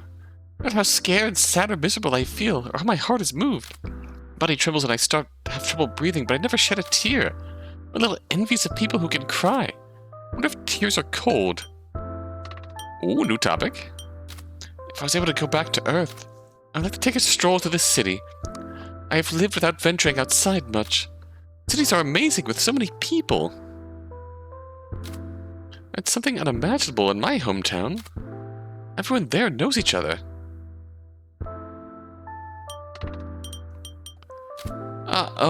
This is sudden, but do you have anyone you admire? I don't think so. I tend not to get involved with people. I see. Why do you ask? No reason.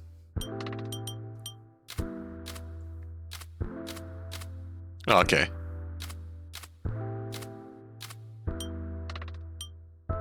Trivial? Lately I've been listening from in here. I can faintly hear you walking around, talking to the others. It's the liveliest it has ever been. I haven't heard you talk much about yourself. Misplaced? I don't really know anything about fashion, but my friends tend to dress me up as if I was a doll, so I rarely wear the same outfit twice. And now due to the current situation, I've been wearing the same clothes this whole time. I'm still not used to it. I see. Well, if you really need something to do, could I please ask a favor of you? We'll come back to that. Hey. Ah, what is it? Do you have a favorite food or anything? Uh, no. I'm not very good at eating. Oh. That's an odd way of putting that. Um, is there anything you hate doing? Guess being asked to be creative. How can I explain it? I'm good at reaching goals to complete tasks. I'm not really good at creating goals in the first place. I'm not sure if you can equate creating goals with being creative. Oh, and one more thing. What's that? Sitting still. Oh, I see. Gloomy? Find this room calming. It's small, there are no windows, but sometimes I get nervous. If I were to summon the courage to leave this room, none of you were anywhere to be found. It would mean that your voices were all just hallucinations born from my fear. If that were the case, what would I need to fear next? And to be honest with you, I lived a dull life before coming here. Not much different from how I live now. The redundancy of it all blurs the time together. I guess that's why, even though I may cower in fear at our situation, I do not despair. I'm used to it.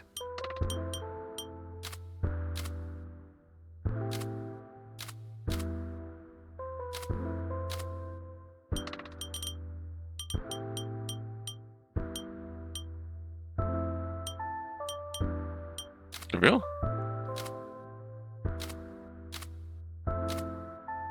Is that what I've unlocked? Is that what I unlocked?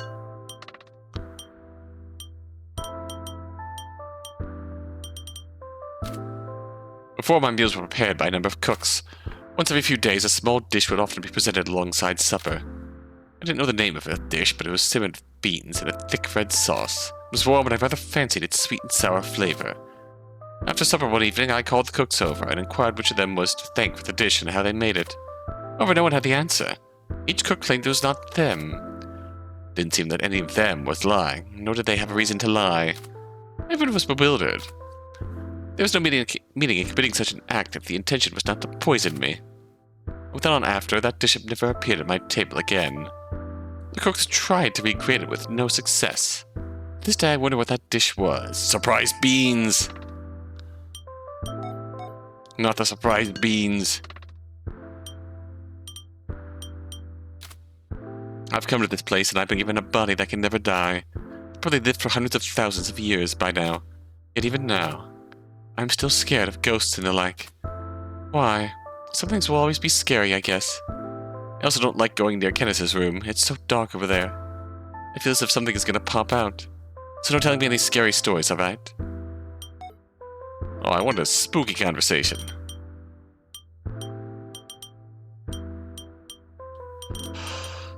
Oops. Oh shit. Wrong question.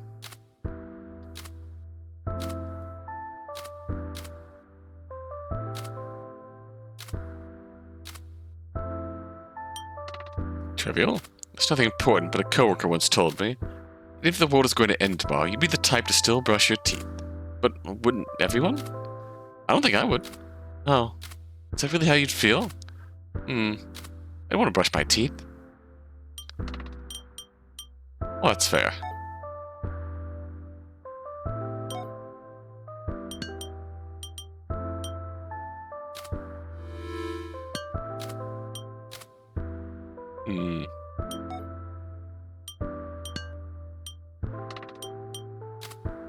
Please hear me out. I want you to get a coffee for me. There's a machine out there with that has an out of order sign on it. Do you see it? It's actually not broken. I want you to use it to pour me a cup of coffee. You just set it by my door. It would mean a lot.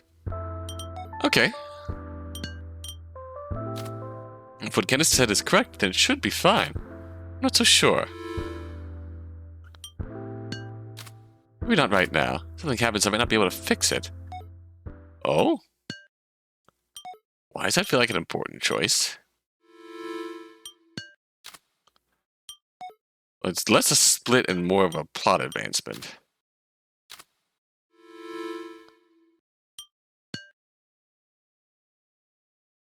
Alright, let's give it a shot. Huh. Drop. Ah. Whoa! Ah! Oh god. Ah! So much coffee. Oh, Ack! Someone help! What do I do? You there. You didn't use that broken contraption, did you? We'll continue like this for a while. What's with all the racket? Oh, looks like you did what I did long ago. Don't sweat it. It will stop eventually. You do not want to get soaked. You best move. It'll be hard to remove that substance from your shoes. Are you listening? She's frozen in shock. Should be some towns by the register. Wait here a moment. What's with everyone doing? Whoa, everything's drenched. Did you use the broken machine? I bet I could resist the temptation of using it myself. Hey, Klonika, give me a hand here. Grab a towel and start wiping. Oh, right, sure. King, you looked after her. Ah, yes. A king babysitting.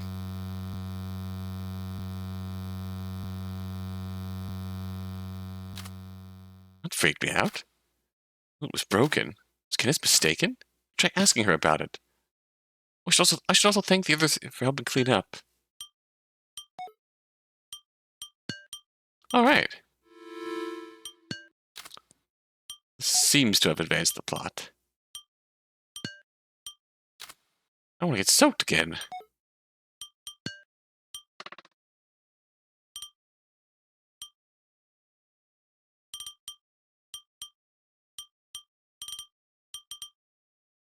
A coffee? Oh, you mean the drink disaster dispenser fiasco. Not fret. Similar incidences have occurred in the past. Glasspen, aware that the apparatus was indeed broken, tried to use it to commit suicide. You see, she thought if she pressed the button enough times, the room would flood and we'd drown. Quite a nuisance, if you ask me. There was black liquid all the way up to our backsides. We had to float until the liquid disappeared somewhere. Glasspen found that nothing happened despite not being able to breathe, so she abandoned her plans. No wonder she's in the state she's in. She's gone through all of the stages of grief many times over, and yeah.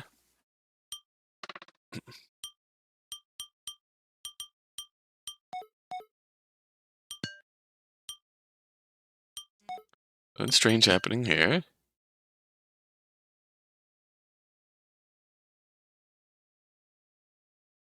Husband? That's alright. Don't worry about it. I've done it myself. More times, too. Guess it's not much consolation. You might still feel bad. Everyone here is messed up in one way or another. Especially me. Since we'll be together for a long time, we have to help each other out. It'd be rough spending eternity with people you didn't get along with, don't you think? Oh. Hey.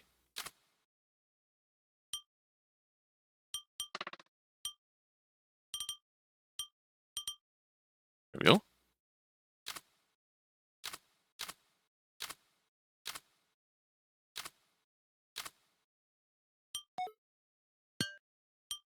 Klonika? That was a disaster. Even with the out-of-order sign on the machine, you wanted to see what would happen, didn't you? Oh, I'm wrong? Kenneth ask you to do it? I see. As the veteran of this place, you would think she would know what happens when you push that button. I wonder why she asked then. To draw attention? Probably best if you ask her yourself. Seems like anyone's in there. Door's open. Oh dear. Kenneth, I'm coming in. She's not here. Where'd she go?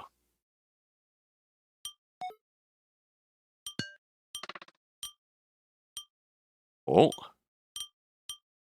The conversation list has gotten much shorter.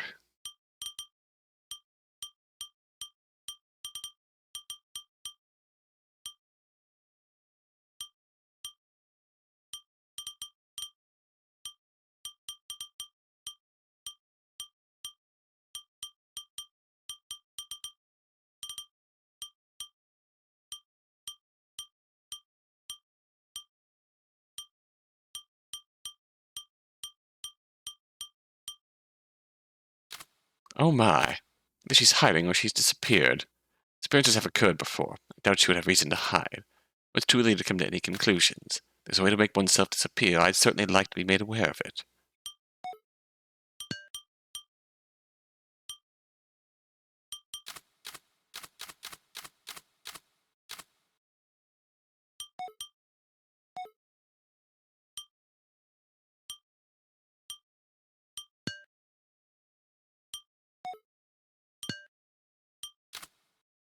Huh.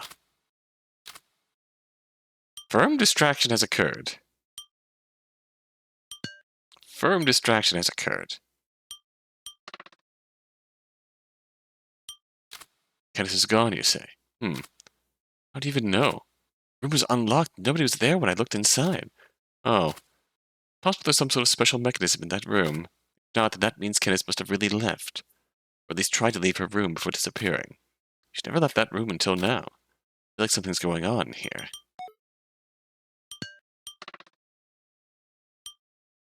I see. She's gone too, huh? It'll be a little lonelier without her.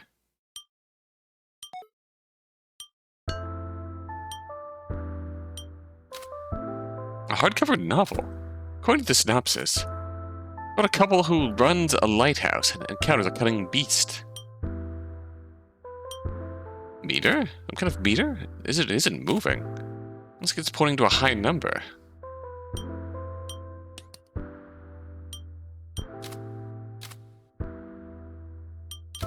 Something under the cushion. Contingency plan. Some sort of document. A long document. I think I'll leave it at my table for now. Maybe I can get someone else to have a look at it. Read this document for me.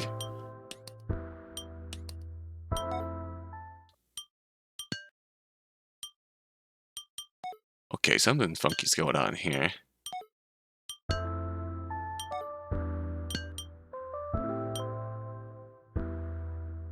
Drifters. Oh boy.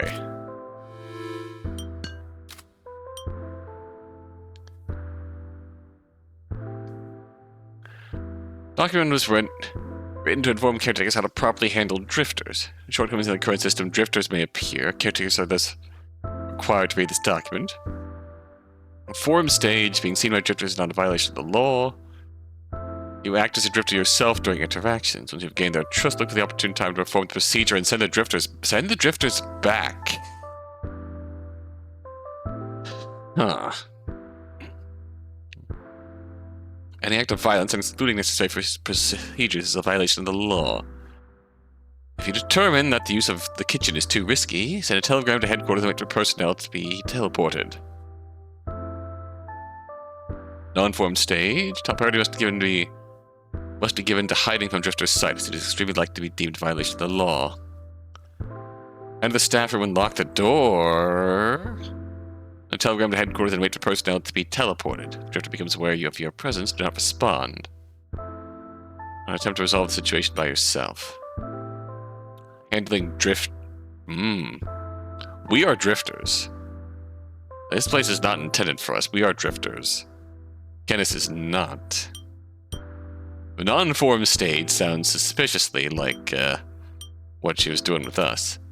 Equipment is under maintenance. Rescue cannot be called during maintenance periods. In the formed stage, conduct the procedures outlined number 1, send the drifters back.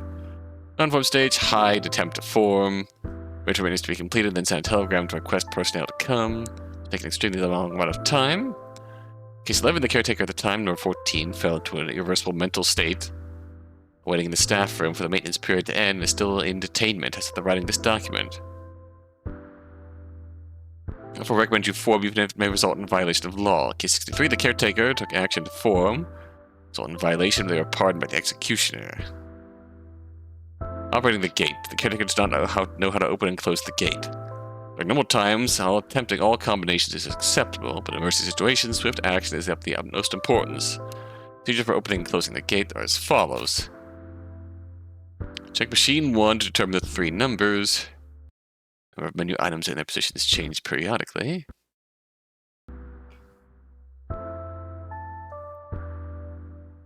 Push the left, right, and middle buttons in that order, the corresponding number of times confirmed in step 1. Do with this document in an emergency. Dispose this document that cannot be seen will be reissued. Document author Klein. Klein, aka Lanky. There's a whole bunch of little lore nuts we've gotten so far.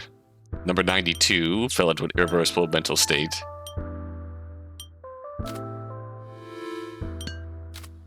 And Klein took them somewhere.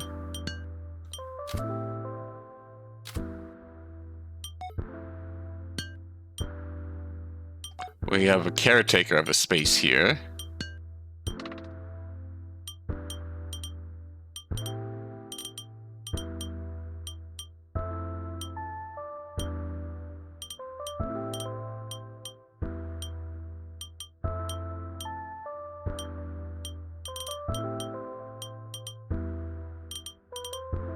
Read this for me. This was in Kenneth's room? Well, now. I see. Climb. No. It couldn't be. Oh, I'll give this back to you. Climb?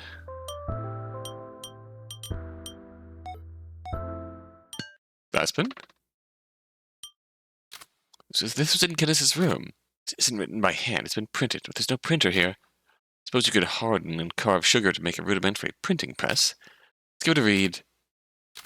What is this? Kenneth knew about this whole time and never told us about it. But why? I don't want to distrust her, but, well, my confusion about all this only seems to grow. Like, Kenneth has to be a caretaker, and not a drifter, not one of us, and that's why she was forced to hide out. What happened to her now? Okay, Smarty McSmartpants. You found this under a cushion in Kenneth's room. It's not a particularly great hiding spot. Anyways, let's have a look. We have no way of knowing what's in here. If what's in here is real or not. Let's just assume that's the case. We can interpret what's written here like this. Moon Palace is some sort of facility made by humans or human-like life forms. We only ended up here by accident. Sounds like the caretaker would have kicked us out immediately under normal circumstances, but for whatever reason it is impossible for them to do so, or the caretaker is gone. At least that's how I'm reading this. Possible that Kenneth is the caretaker. If that's the case, I'm curious why she hasn't disposed of this document. It's all just conjecture at this point, though. If what it says about getting the gate to open is correct, then everything becomes more credible. Again, this is just a guess, but Machine 1 in here may be the soda fountain we use all the time. The number on the items of the machine is 2, 4, and 1 from left to right.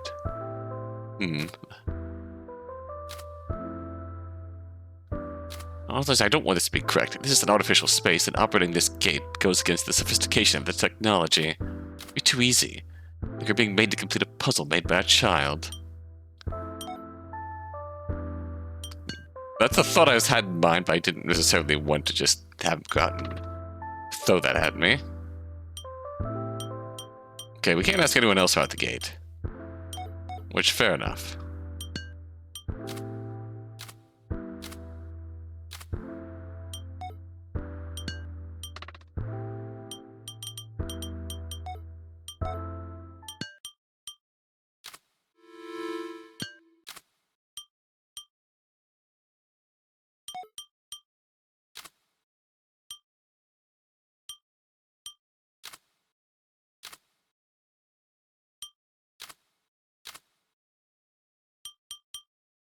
Alright.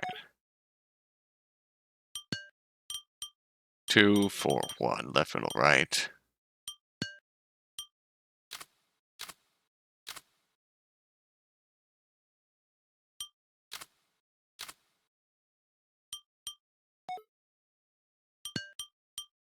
Now. Left, right, middle. 2, 1, 4. Well, let's do it, see what happens.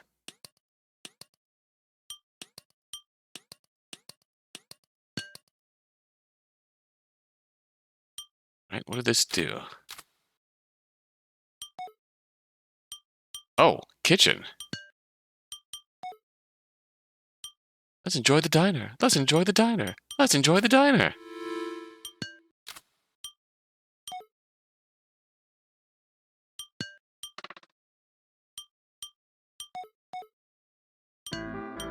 Oh, hello. New music.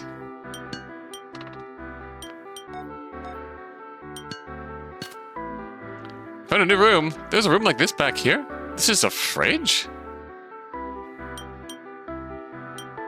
Box? In the trash can there's some blackish liquid buildup.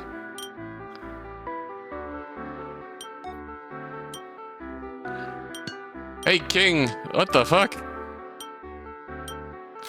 Sometime after you entered Kenneth's room, I saw the wall in front of the room move. In my castle there were several secret passages even the architects didn't know about. It seems that something was hidden here as well. I wonder what could be there. Fastbed, holy fuck! Huh? All this is making me dizzy. What's going to happen next? What if my friend will come back?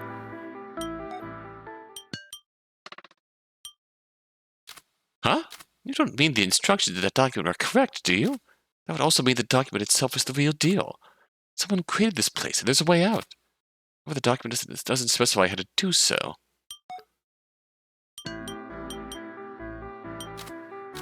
So we open the gate.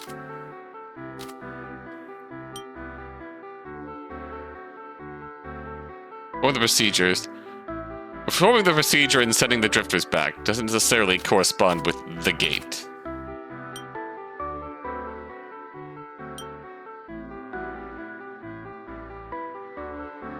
Attempting all combinations.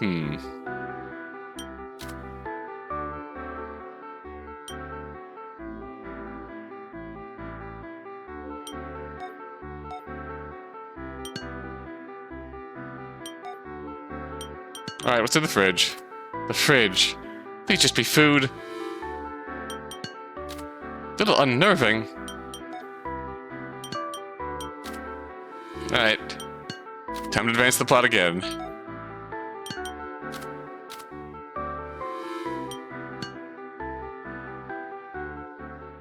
What's in the fridge? There's nothing. Oh! Oh, it's coffee. Whoa. More black liquid. The whole floor is covered in it. Let's get this thing open. Hello? A person? Who's that? Isn't Kenneth, is it? Huh? Huh? What? What are you doing here? You're Kenneth, aren't you? This was all just an accident. That's right. I left my room and saw a pathway I'd never seen before. It led me toward this room with a fridge. Thought I'd have a peek inside, and I slipped and fell in by mistake. Next to you, though, I was saved. Hey, are you okay? Oh. Yeah. I'm fine. Been far too suspicious, haven't I? I've always been like this. Even though I try my hardest, I always screw things up. It's pathetic, really. I hate myself. I can't say much, but please believe me. I'm just scared. Can't tell you the truth, but I at least won't trick you again. I'm sorry. Probably caused a lot of trouble for everyone. Go apologize. I'm sorry. Oh. Won't open. See the moon from here, too. Wait. You know where this room is. You shouldn't be able to see the moon, should you? There are two of them? There are two moons.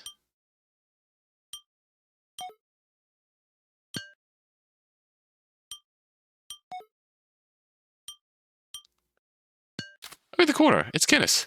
Hi there. I've left that old room. There's a way to let you know that I won't pull any more tricks. Feel free to use the room however you like. Oh. I'll do this. King? Oh. Is there any cake? No. Our topics have gone down significantly. There are two moons, I see. It's hard not to be too surprised about anything anymore. This is Moon Palace, after all, and things are different from our world.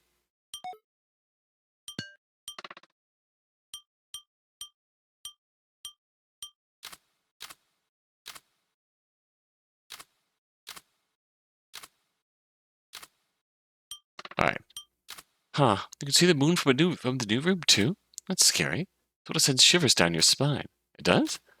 You don't think so, too? Oh, whatever. Alright.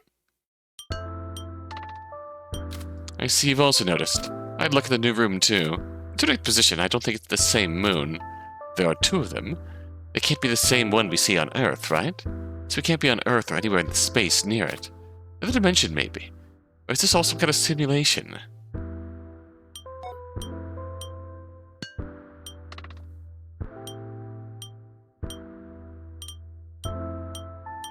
Is there any cake? No. Odd creamer. Isn't any? Probably. The machine was broken. I knew about that. I'm sorry. Yeah. about that. I did a really terrible thing. I'm sorry for being so deceitful. I was desperate to distract everyone. Oh, where did you get that? I found it in your room. I see. Interpret it how you like. Meter? You mean the one in my room? I'm not really supposed to talk about it. I feel I also have a responsibility to say something. I can't go into much detail. It displays the time remaining. Once it hits the bottom, it will end. Eh? What will? Things. Excuse me? That's right. There are two of them. They each have their own purpose. What does that mean? It means the time left. All this is a waiting game until it reaches the bottom. It's probably not exactly reassuring to hear, but this state is not eternal. No matter how long it takes, it won't be an eternity. Once past, even millennia will seem like the blink of an eye.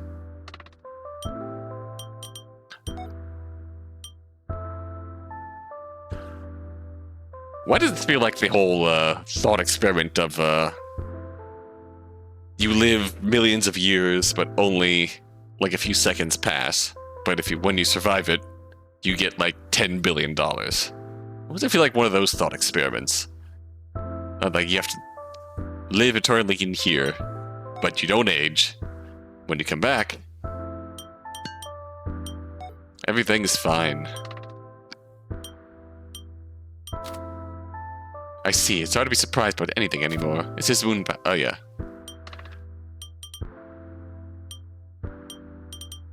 The meter means. You heard about this from Kenneth. I see. It is quite long. If it is going to reach the bottom, I'd like it to be quick about it. I have confidence in your curiosity and have something I wish to entrust you with.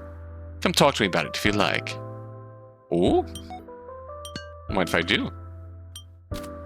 Time remaining. Does it end when it reaches the bottom, not the top? It's probably not measuring the time since you got here, is it? Kenneth must have started something before we all got here. Man, this is all so much to take in. One of my few consolations was the fact that there was no way to tell the time. That means there's still so much time left. Oh no, we have made things worse.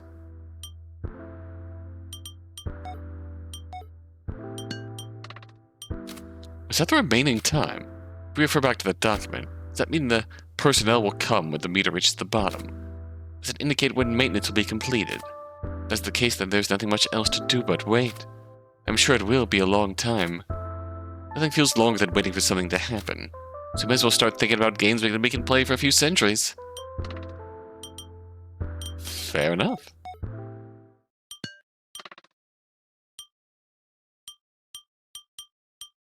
Alright, I don't really have much else to do.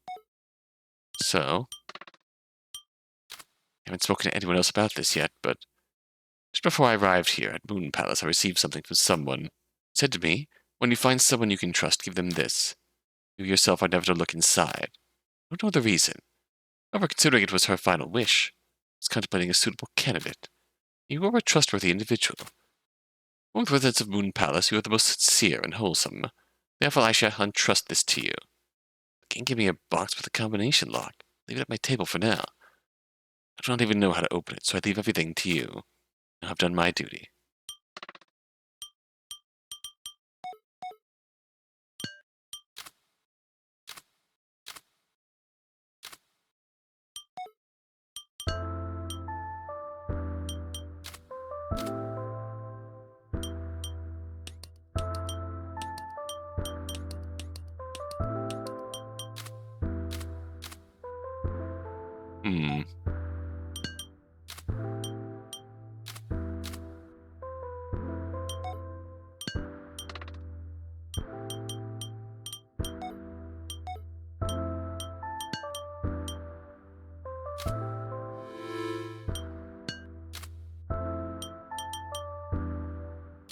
What? That's an insane amount of numbers. It's the king's box. It's like it's a 16-digit password. It's a password. I have no idea. What if anyone else would know?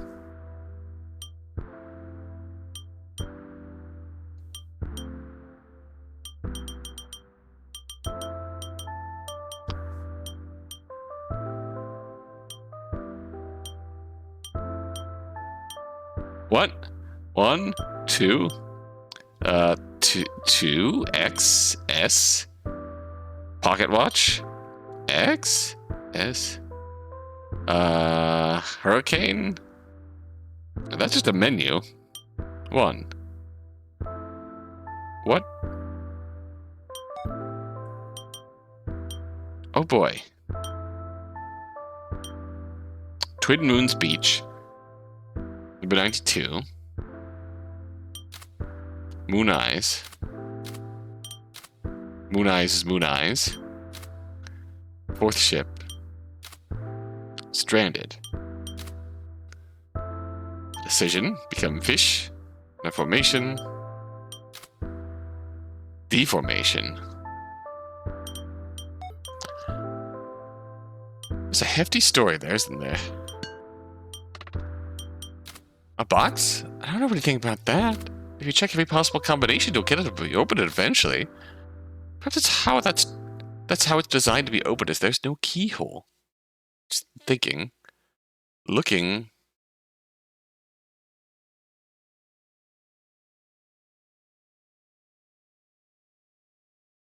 There's a hidden achievement in this game where you actually try all the possible combinations and open the box. And it's like, how the fuck? How? And like 82% of players have it. Card reader, fingerprint scanner.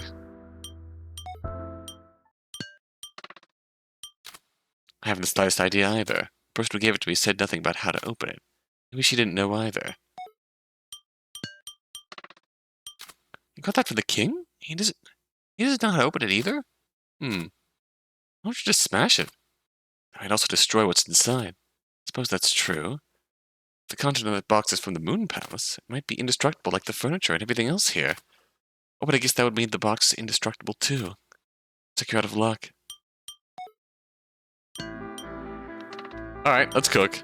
A 16-digit password, huh? Any clue about where to start? No idea. 16 digits is a lot. I don't think it's realistic to brute force it by trying all possible combinations, but not like anything that happens here is realistic. Maybe we shouldn't be logical about it. Given the circumstances, maybe brute forcing it is what you're supposed to do. Huh.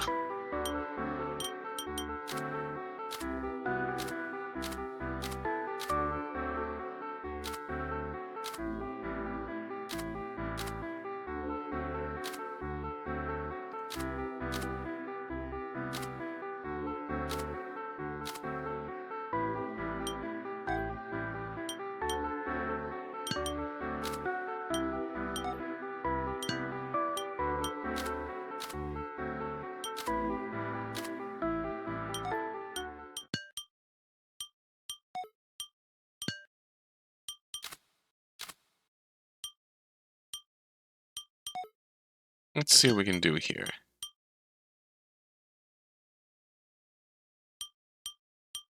Okay, 0. That's a 0.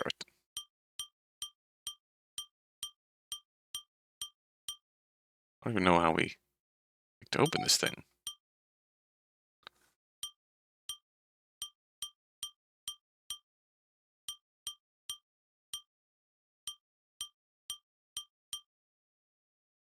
There's no like click to try combination. 2. Oh, maybe we get it. By just sort of moving our way up here.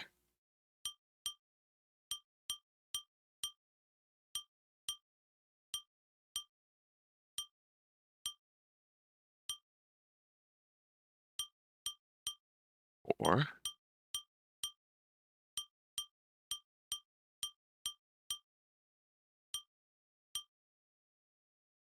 5. Oh shit.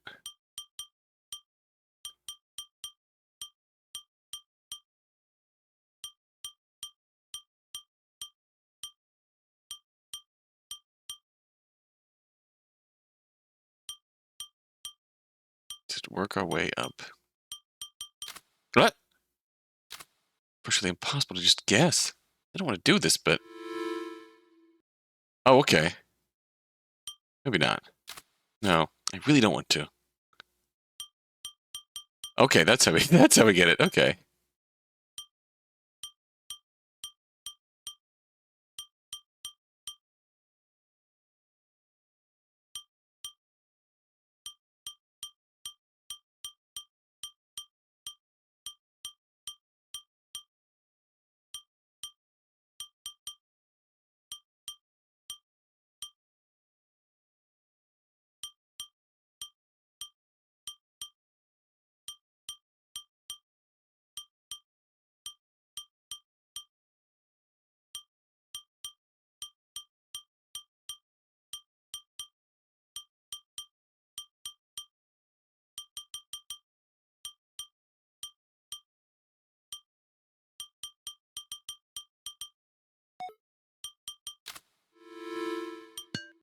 All right. We'll save first.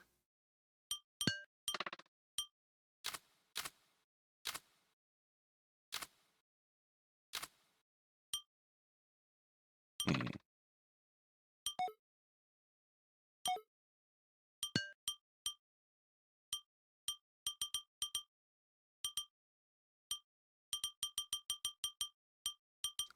Can we trigger this again?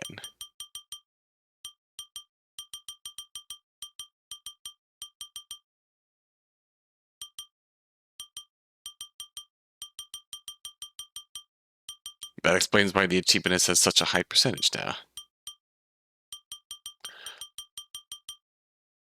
This really doesn't. If it tells us the answer, if it's possible, just guess. All right. Let's do it. All right. Here I go.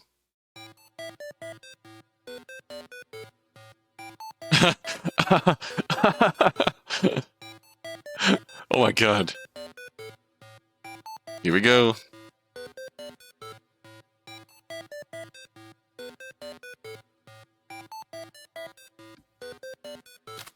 $1,000.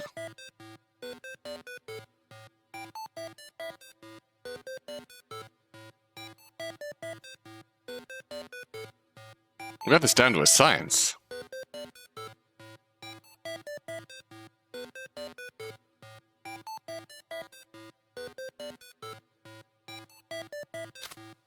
Oh, you're trying all possible combinations? Good luck. Thanks.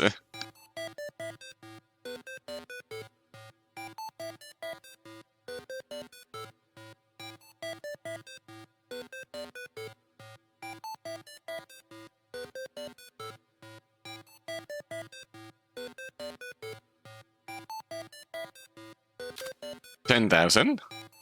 This is rough.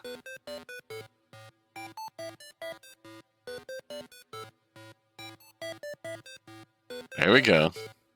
To 100.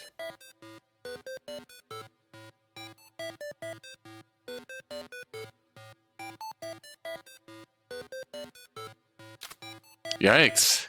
You're not trying all possible combinations, are you? 16 digits. That's one way to pass the time.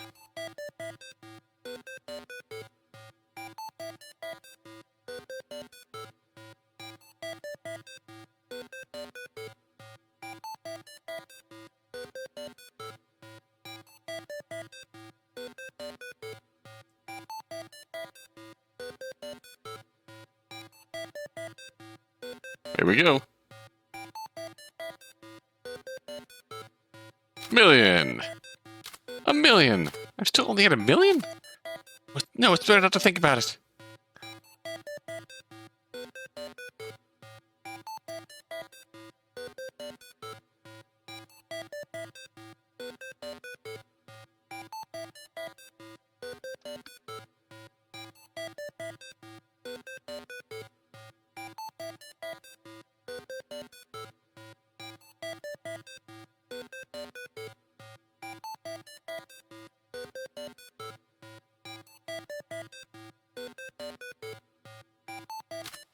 Excuse me. Do you want me to help?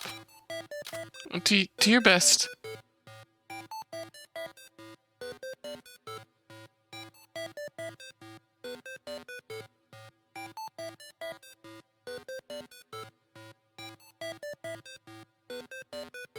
We're cooking.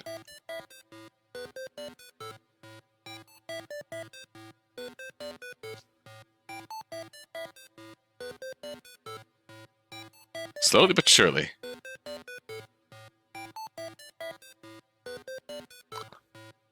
And my name's not Shirley, kid.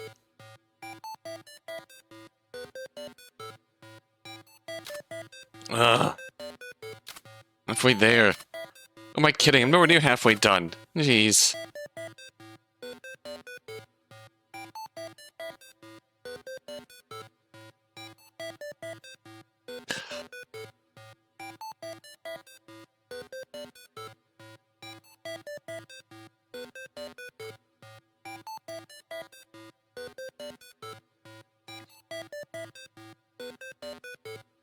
Oh, we're not backing out now. We're in this for the long haul.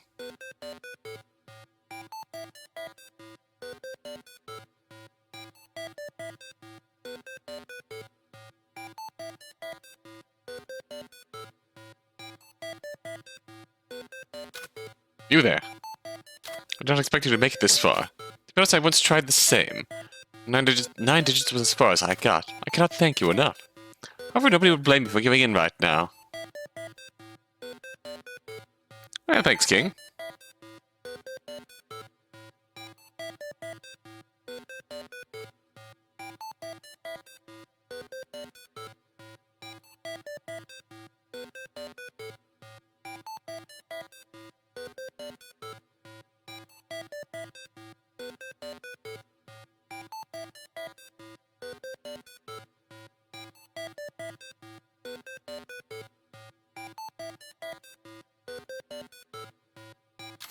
It's been a while.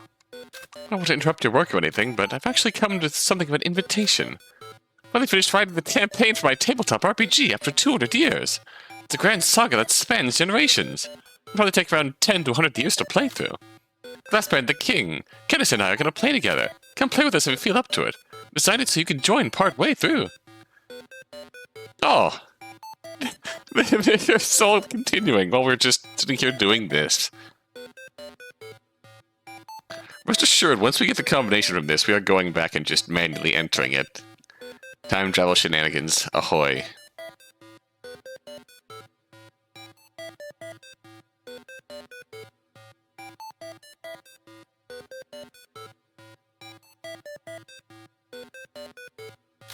Come on.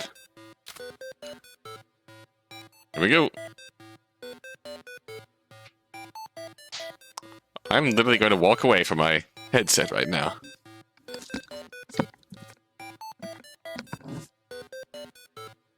Honestly, just...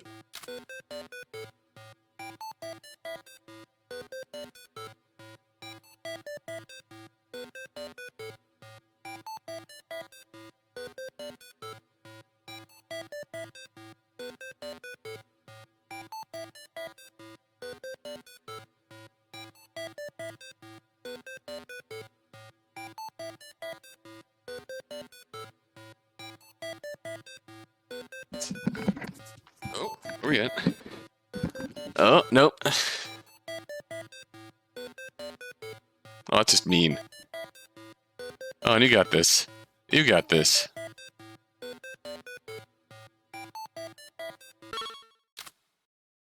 Screenshot this shit.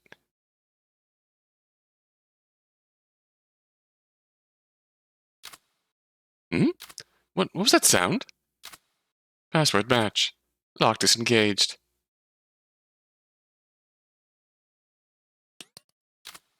Hmm? Huh?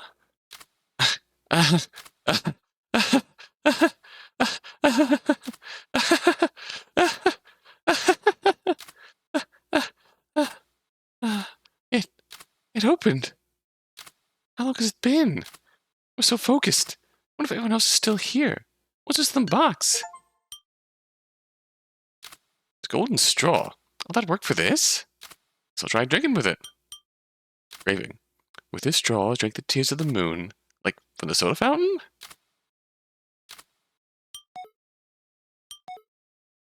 How we doing? It's been a while. It has. I've been watching from here this whole time. You were so focused, I was afraid to bother you. I'm glad you got it open. It truly has been a long while. I have seen you in the literal sense, I commend you on successfully opening the box. Do as you like with its contents.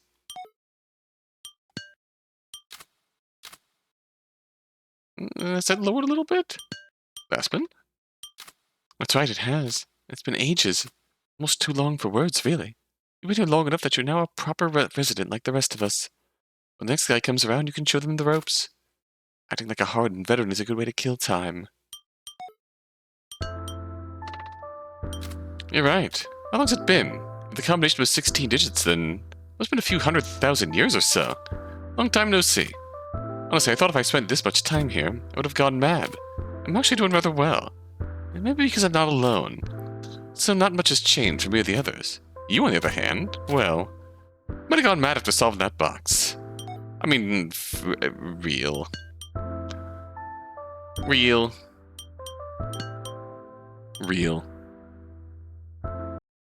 Alright, let's see if I can enter this shit.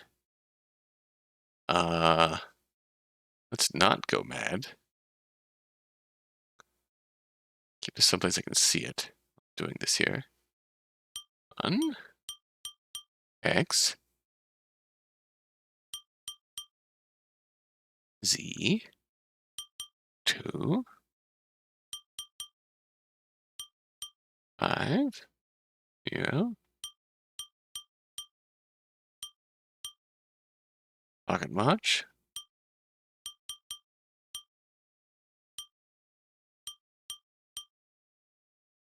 Here, 0. X. 2. 2. 0, 0. 2, 1. Password match. Locked engaged. Oh, yeah. Huh? It opened? Can you really just guess a 16-digit code? Did I already know the correct answer or something? I'm glad it's open, but... what's this inside? Golden straw. Won't that work for this? Try drinking with it.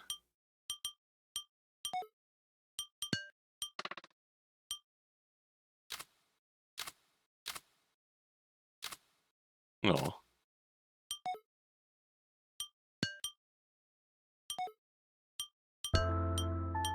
Oh, you don't get to tell everyone that we just sort of opened it. Alright. Oh, tears. Feel sleepy.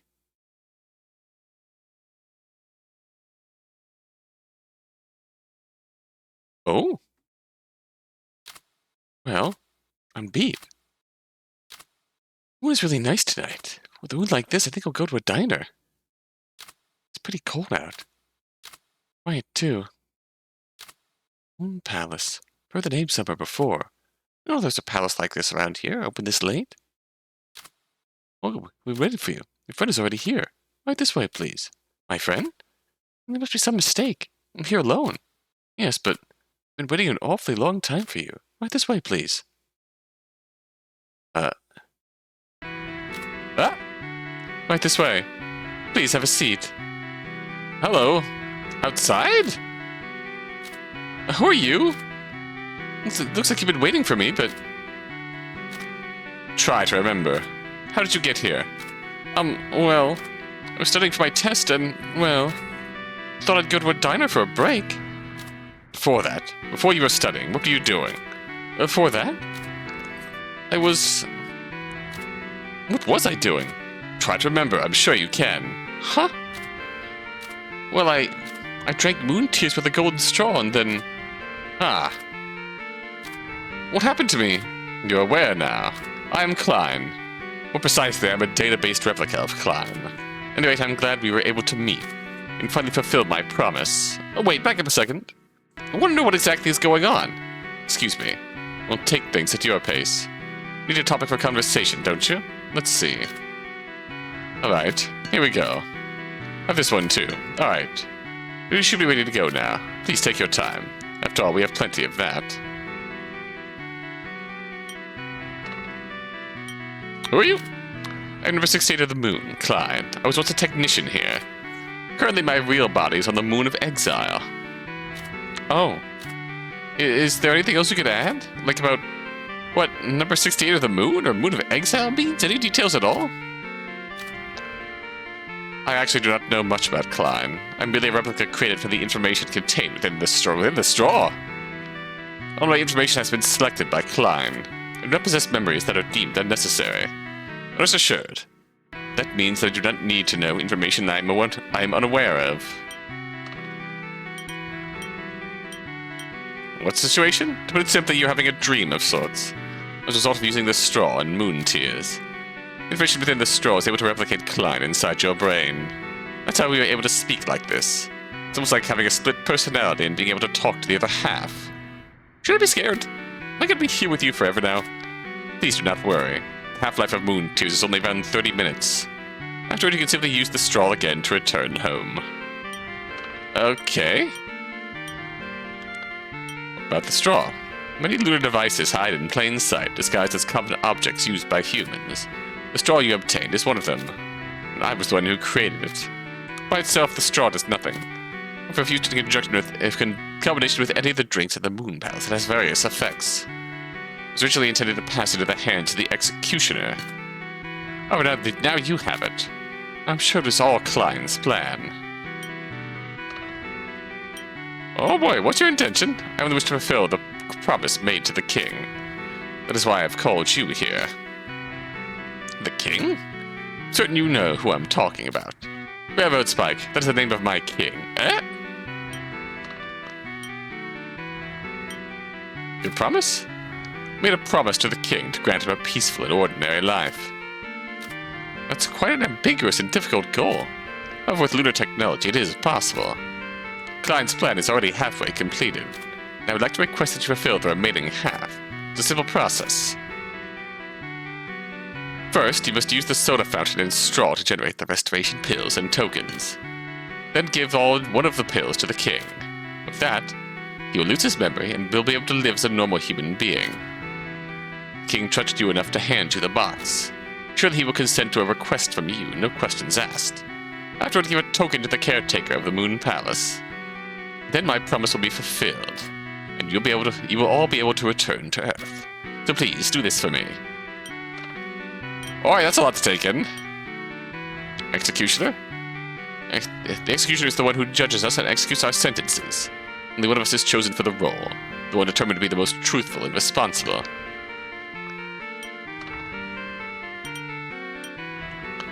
Your relation to the king? I don't remember. It should be important information, but all memories involving my relationship with the king are gone. There's only conjecture, but Klein may have considered her feelings for the king to be a hindrance to her accomplishing her mission.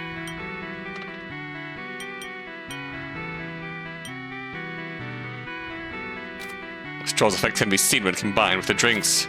However, some drinks have no effect. The three effects I can remember the straw having are storing and displaying information, that's what's happening now, generating restoration pills, as well as generating tokens. I believe other effects exist, but that information does not appear to be in my memory. Perhaps there were some that interfered with the people's minds. Also, I do not remember which beverage has which effect, so please try it out for yourself. It shouldn't be anything too exceedingly dangerous. Oh, awesome! Just experimenting with pills! It was originally created to treat those who had fallen into an irreversible mental state. However, it didn't work. Eventually, we learned that it had some other effects on ourselves and humans. Once taken, the user's memories are erased and replaced with new ones. The new memories vary by individual, but however, they are typical human memories. That's to say, the user becomes a different person. Here's where it gets interesting. Although the user has the memories of someone who never existed, they are able to easily integrate into human society. Normally one would struggle with this discrepancy between false memories and reality. However, the pill subtly alters the world to align with the new memories and maintain consistency. Huh, that's amazing. The technology isn't quite as advanced as you may think. Though I phrased it as altering the world, in actuality it simply involves some slight meddling with the minds of many humans. Oh, the small things then. That's still amazing. I suppose to humans it would be. Anyways, I'll continue. That's the first effect of the pill, as taking it again will restore the person's memory. So it can be taken again as a failsafe in the event of accidental ingestion. There are no effects at all beyond the 2 ingestions. That's to say, it can only be used to erase a person's memory once. Please take care when using it. So, amnesia, unamnesia, and then that's it. Tokens? Required to use certain lunar devices. The devices use them as sort of currency or power source, if you will. And there are devices at Moon Palace, too, that require them. One of which is the teleporter. You'll need it to be teleported back to Earth. Normally there are tokens at Moon Palace at all times, but the more there seem to be depleted. Creamer?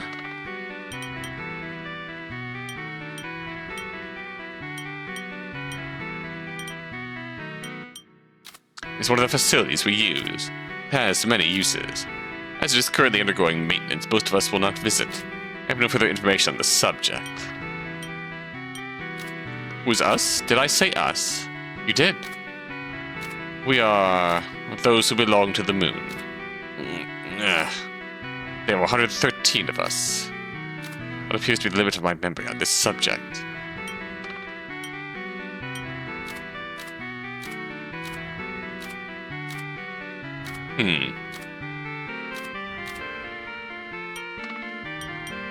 The caretaker is stationed at the Moon Palace to take care of transportations and other operations.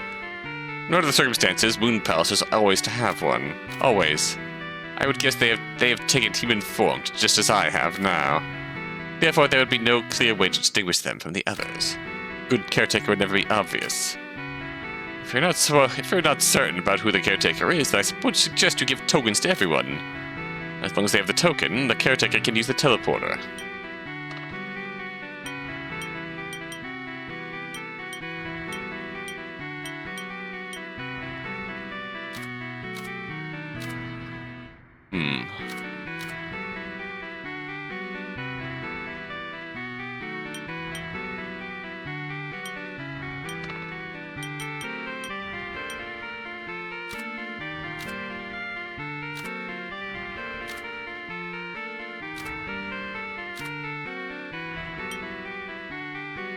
I think we know everything we need to know now. Oh. Hello there. Pretty good.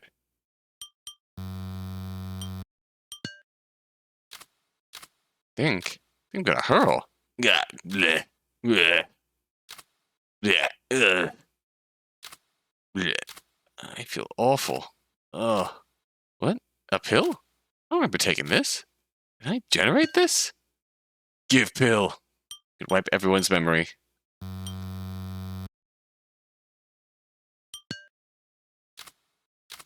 Think. Oh.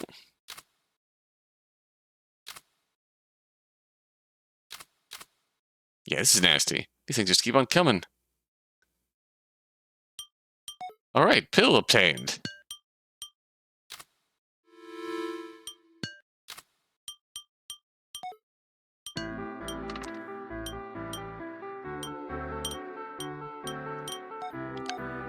Alright.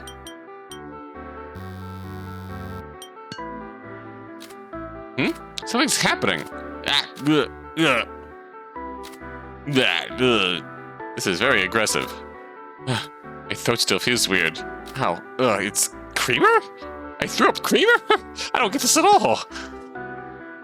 Are these tokens? Chug the primordial soup. Almost like I can see someone. They blur with the surroundings and fade away. We should get closer to them, whoever they are.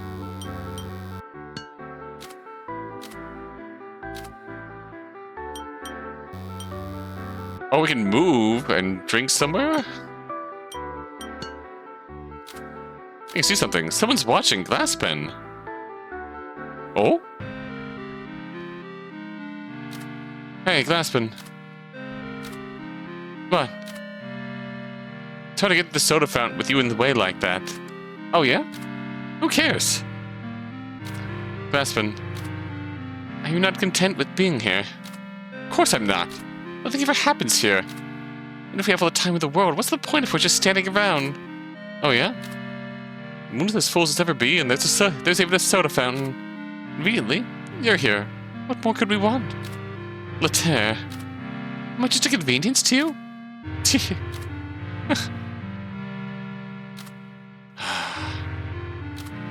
What's the matter? I'm bored and depressed, that's what's the matter. Kenneth, won't you just come out already? Huh? No, I won't. Same old, same old. I see. Don't you wish you would face that everything is so damn boring, and so the saying goes. What wise old sage came up with that quote? I just thought of it now. Doesn't seem like something that some scholar or philosopher would say, something like that. You're too carefree about things, Laterre. That's just what you're lacking. Not taking everything so seriously is the way to go. Might be a bit of a shock, but there was no meaning in the negative emotions that you cling to, like boredom or depression. In this eternal world, there's nothing to worry about. Right, Glasspen? You're so naive and melancholic. That's a nice speech. You should run for president. Yeah, that's the spirit. Loosen up a bit. Wonder how long we've been here. 880,000 years, give or take? That many? How do you figure that? Wild guess. Well, that's unreliable. Thanks to you, though, at least I know how to kill time here and now. Just having stupid conversations and getting lost in drinks. Now you're getting it. Of course you'd say that. Thanks, Laterre. I'm glad I'm with you. Gonna be together forever and you're gonna say sappy stuff like that? Should I not? No, it's fine. You really know how to catch me off guard. Oh no!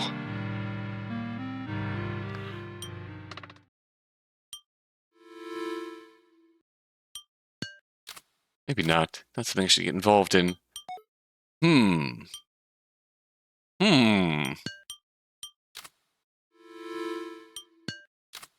That's a lot.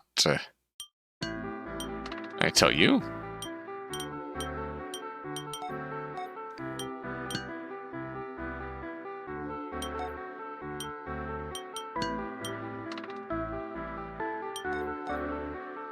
That seems rather important.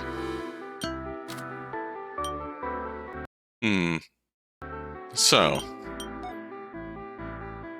What else can we do? Over here. What if we drink apple juice? So delicious. But nothing happened. Penguin soda?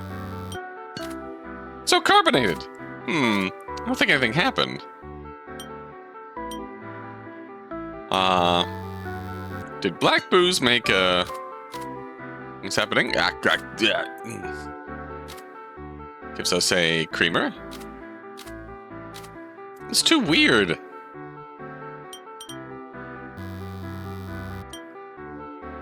Take a primordial soup.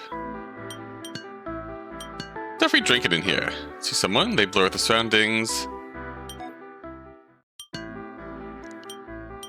Primordial soup. Can we drink moon tears and go back to climb?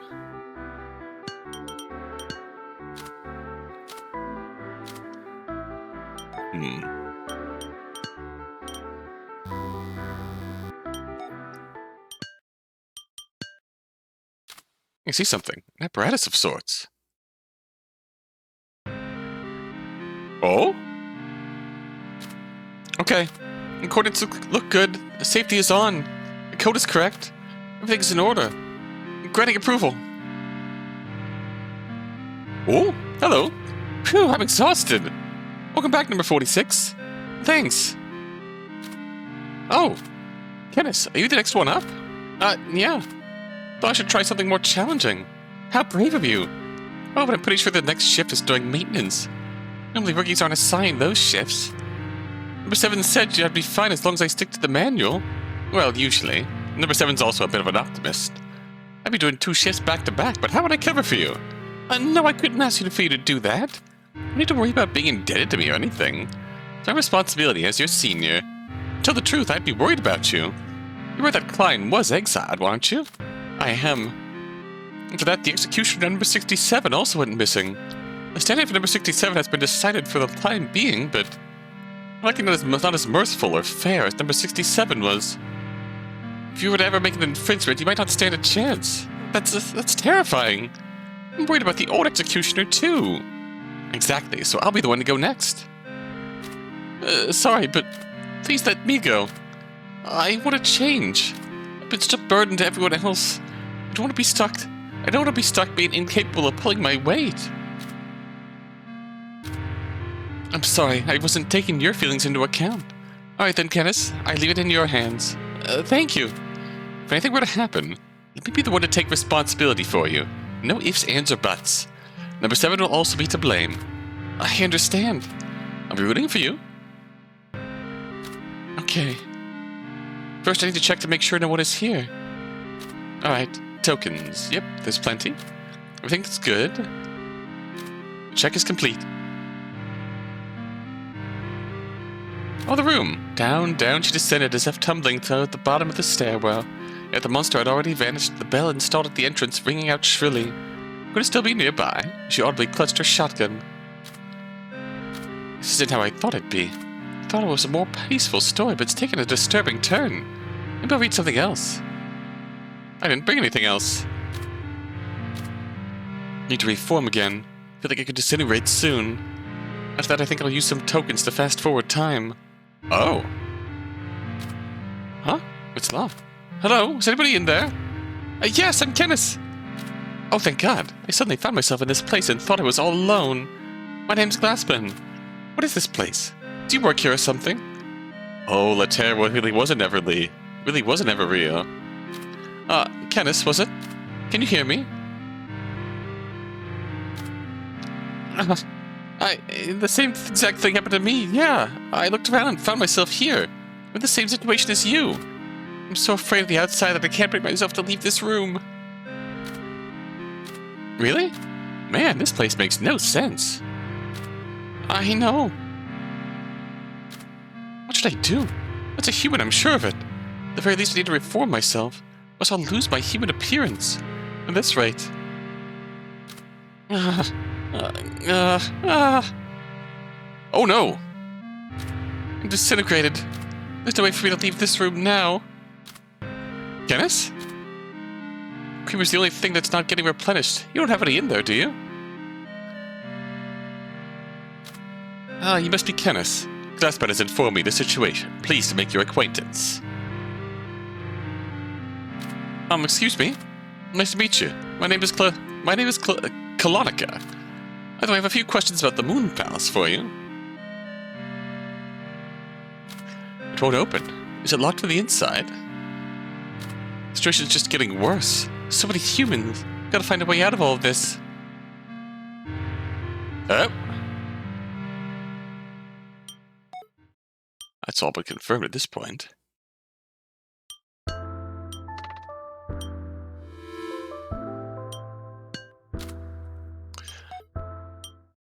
Let's obtain all of... Looks like that picks up interesting little talk topics here.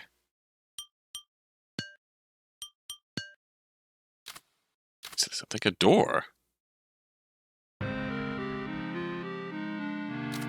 Please, open up. Who is it? What brings you to the archives at this hour? Oh my. King R. Spike. What may I do for you, Your Majesty? Is Renee the archivist present? Master Renee had passed away 7 years ago from the plague. I'm Klein, the one currently managing this archive. Oh, is that so? Well, then I have something to request of you. I've grown tired from my mountain of work, so I've simply come to read. I understand. Certainly, Your Majesty. Also, I do not wish to make a big fuss, but could you not be so formal? I have no desire to be king here. I just want to be treated as any other visitor.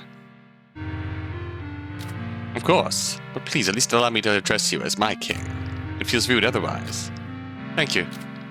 I don't have to treat you like just anyone else, and I would be kicking you out at this hour. Oh, I'm only joking. Here, come this way. Oh, this place has changed a lot in 10 years. Do you have any stories you'd recommend? It's been a while since I've read a book, so I prefer to do some light reading. If that's the case. How's this? It's not a land where people turn to sand in old age. And that's light reading. Oh, I've been curious. How did you get here? Certainly there are many guards patrolling the castle, aren't there? I escaped from my bedroom window out into the courtyard, the moon in the background. From there I just walk along the roof. That's too dangerous. What if you fell? It's my only means of getting a little bit of freedom. What other choice do I have? Do be careful. So did you enjoy P. Carolyn's Earthen Dream? I did. Rather, I did until the mud monster appeared. Really? Well, I thought that was the part that the author wished to pick the most. Perhaps. But the monster was to blame for destroying the village people's way of life. I took pleasure in the depiction of their lives in the first half of the book. How idyllic it was. The promise. How about a more peaceful book next? And so the lady, having abandoned everything at long last, cast her silver sword into the fountain, disappeared into the depths of the forest. Her once grand ambition it realized only in part. I see. What happened next? There isn't anyone. There isn't any more. That's the end of the legend. But why? What happened to the lady afterward? Well, surely she was accepted into a village somewhere, and lived happily ever after, more or less. Stories have little business with those who are already fulfilled, you see. Their lives need no explanation. That's why this story doesn't say what happens next. Is that so? It is.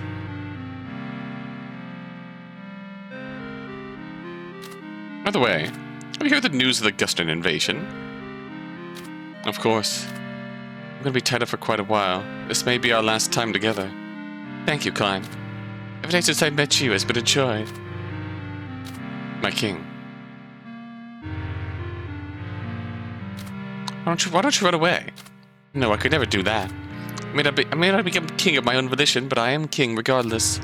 It is my duty to protect my people. For things as they are, your death in this war is inevitable. Perhaps it is. My king, do you remember the promise we made to each other? Of course.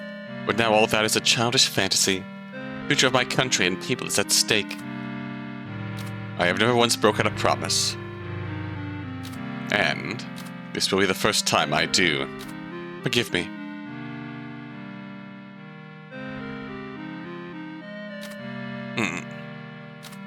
Where am I?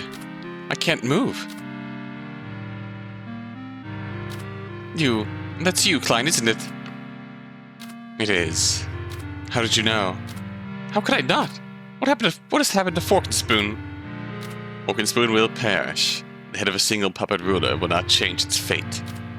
It is a formidable task, but I have a duty as a king. Won't you release me? You did not become king of your own volition, did you? I did not. To my people, I am their king. Klein, please. I beg of you.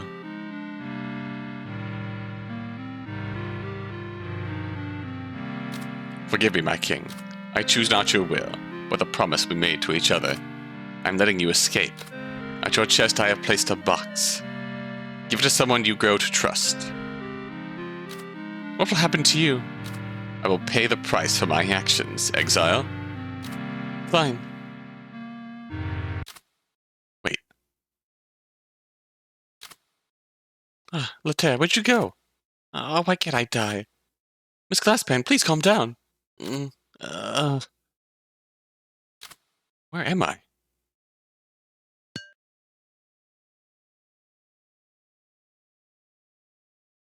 Well.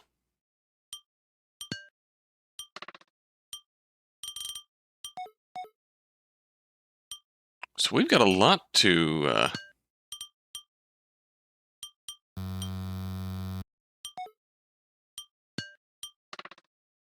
get creamer, grab pill.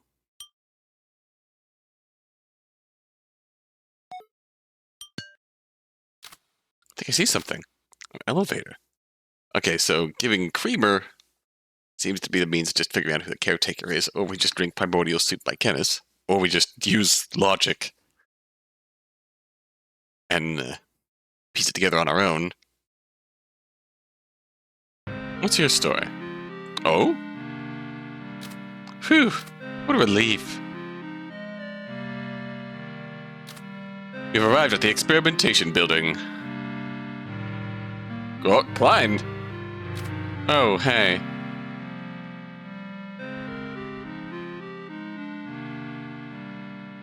Ha! Are you a moon person? Good work today. I heard everything about number 23's infringement, I mean. That was rough. We'll be able to deal with the witness without issue. So number 23 should be pardoned. That's good, at least. I know you're probably the most relieved. Right, missing executioner, alright. You're right about that. I'm not sure I'll ever get used to sentencing my comrades. That trait of yours is exactly why you were picked. Yeah. I hope the time to carry out an exile never comes, if possible. Oh, the irony. Well, that's right. I actually was looking for you. I thought I'd say goodbye. My vacation request was approved for a little over 300 years.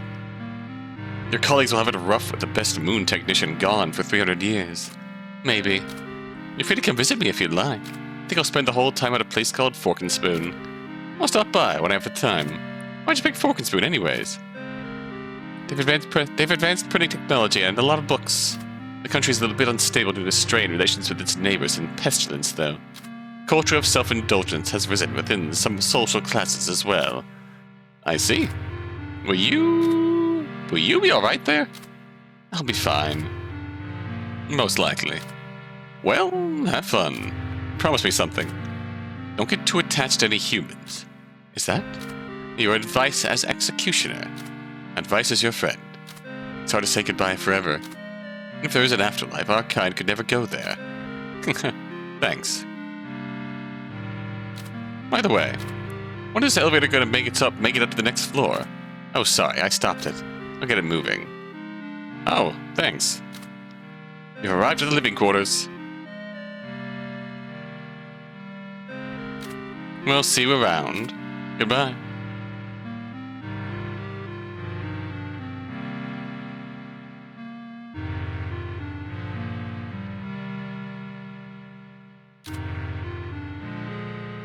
I really like this art style. That... No. This must be some kind of sort of misunderstanding. Perhaps it is. It's your role as executioner to verify that. This will be a difficult job for you, as I'm certain you're aware. It's a shame to lose a good technician. It can't be true. Number 2. Have a little more tact. I'm sorry, Executioner. I know you and number 68 were... Executioner, do you understand? You must carry out your duty. This is a job only you can do. That's right. You are the one and only Executioner. All 112 of us have chosen you for this role. You must devote yourself to your duty with compassion, sincerity, and fairness. It wasn't my choice to be Executioner, but I understand. Moonfish. Here we are. Well then, I would like to verify everything as Executioner. Number 68. Did you use lunar technology to let King Arspike of Fork and Spoon escape from Guston's pursuers? It is true. Of my own volition, no less. On top of that, 4 humans were injured during the escape, one of which was killed, correct? That's correct. I determined that there was no other option to protect the king, even though you were in the possession of disabling devices. That is correct. Why? They would have drawn too much attention. They also leave behind debris. If I were to use them, there's a good chance that the secrets of our lunar technology would be greatly revealed. That was a prudent decision. It was. I carried out a series of plans with the utmost prudence. I'm not so sure about that. Going to such lengths for a single human is insane. Could have ended up in an irreversible mental state. You should have considered that possibility. Kalonica, that's enough. Ugh. There's no way to pardon my actions. Please, just send me to exile. It wouldn't be any fault of yours. You need not be concerned for me. This is what I wanted.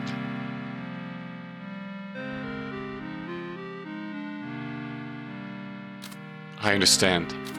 Number 68. Climb. Your sentence has been determined. You infringed upon all 3 violatable laws. You'll be banished for all eternity on the moon of exile.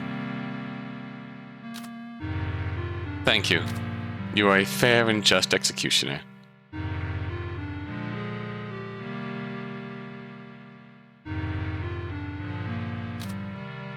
my friend. Well, we be learning. We be learning. I think we're gonna save here. I think we're getting close to the truth of everything. Like, can we confront you about this? I saw your past. Maybe it's a problem for us humans to know the truth, but you're the caretaker here at Moon Palace.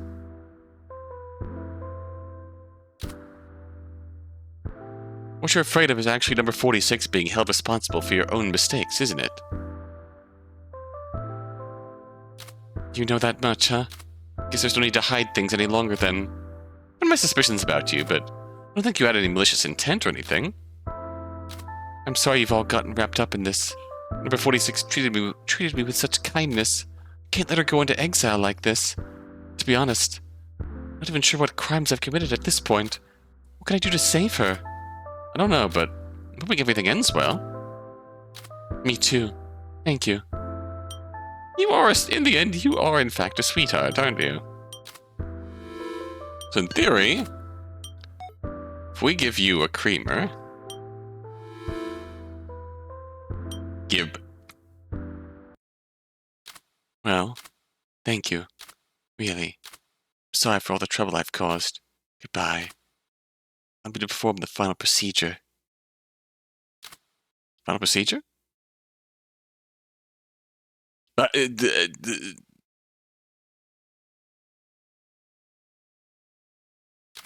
floating ball?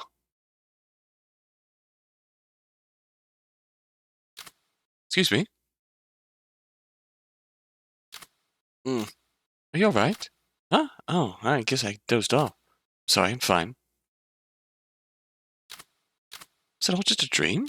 It's so late out. Better head home.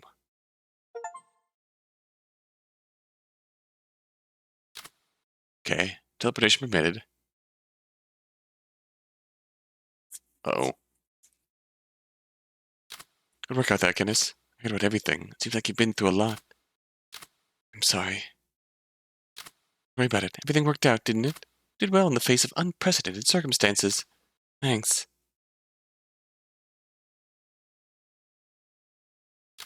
Oh, damn.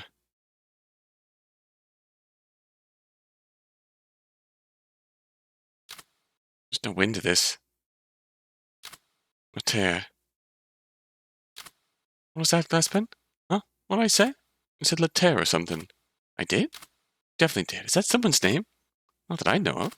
Just space it out. I don't think it means much. Huh. We should cut it out. It's a little freaky.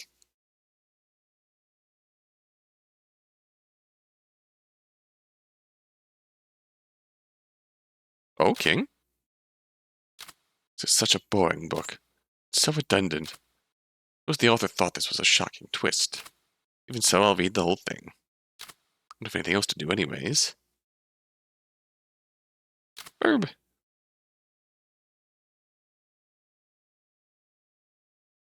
I should get some sleep.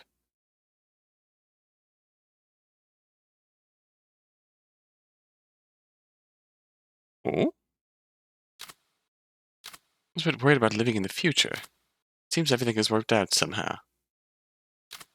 Everything's quite a bit steep. I think it's quite a bit cheaper here than at the grocer by the station.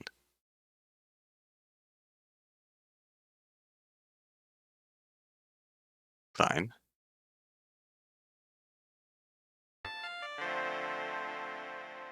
Well,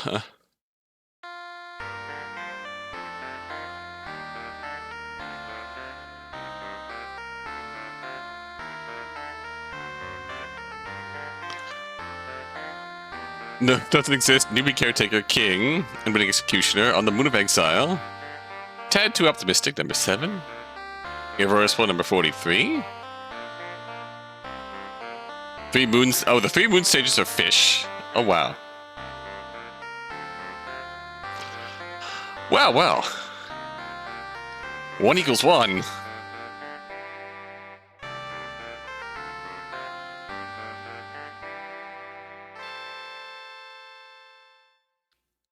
Created by Monthly Wetland. Huh. So we still have more to see. I've not gotten ending 2 yet. But if we load...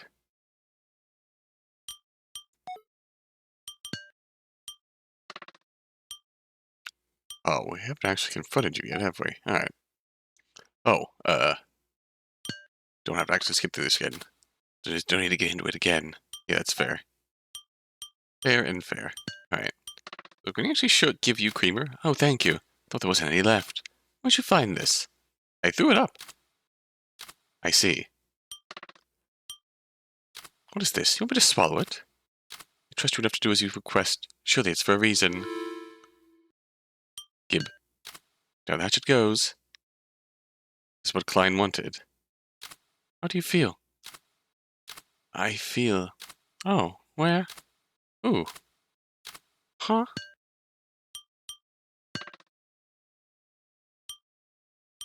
Who are you? Ahem, my name is Spike. Directions aside, what is this place? I'm certain I was at my residence only moments ago. Wait, where are the garments I was wearing? This is Moon Palace. Oh.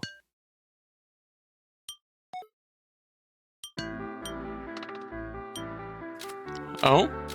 Very well. Alright, don't worry. Hello, Glaspin. Do you have creamer? Whoa, creamer! I'm shocked there's still any left. It's pretty good when you mix it in with a black booze. I don't know where you got it, but thanks. Yeah, I threw it up. I threw up.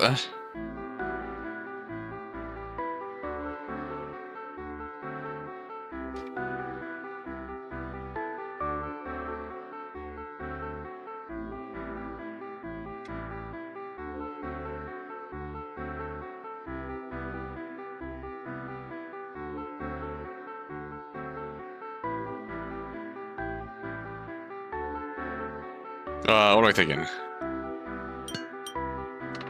Want a creamer? Oh, thank you. That's very kind of you. I'll use it later.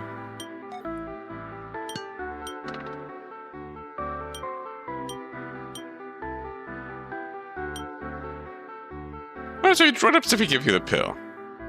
We should give you the pill. Where'd you find this? I barfed and it came out of me. Thanks. Might have a use for this.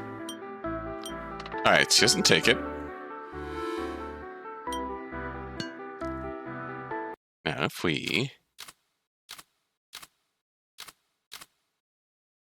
seem to see Spike living on her own after this, and we see Klein on the moon.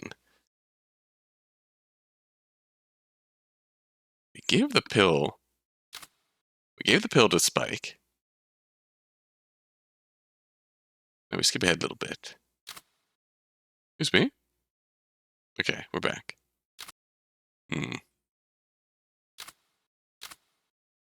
Seems to be the same.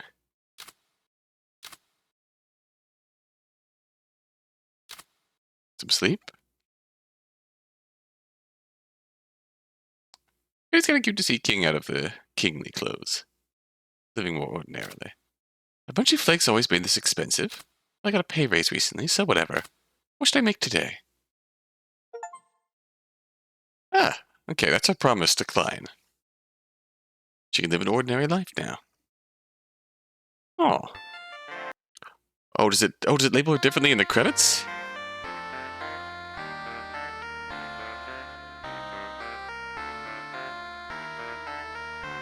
Newcomer, veteran, doesn't exist. Maybe caretaker, nope, still king. Alright, very good. Alright, we load.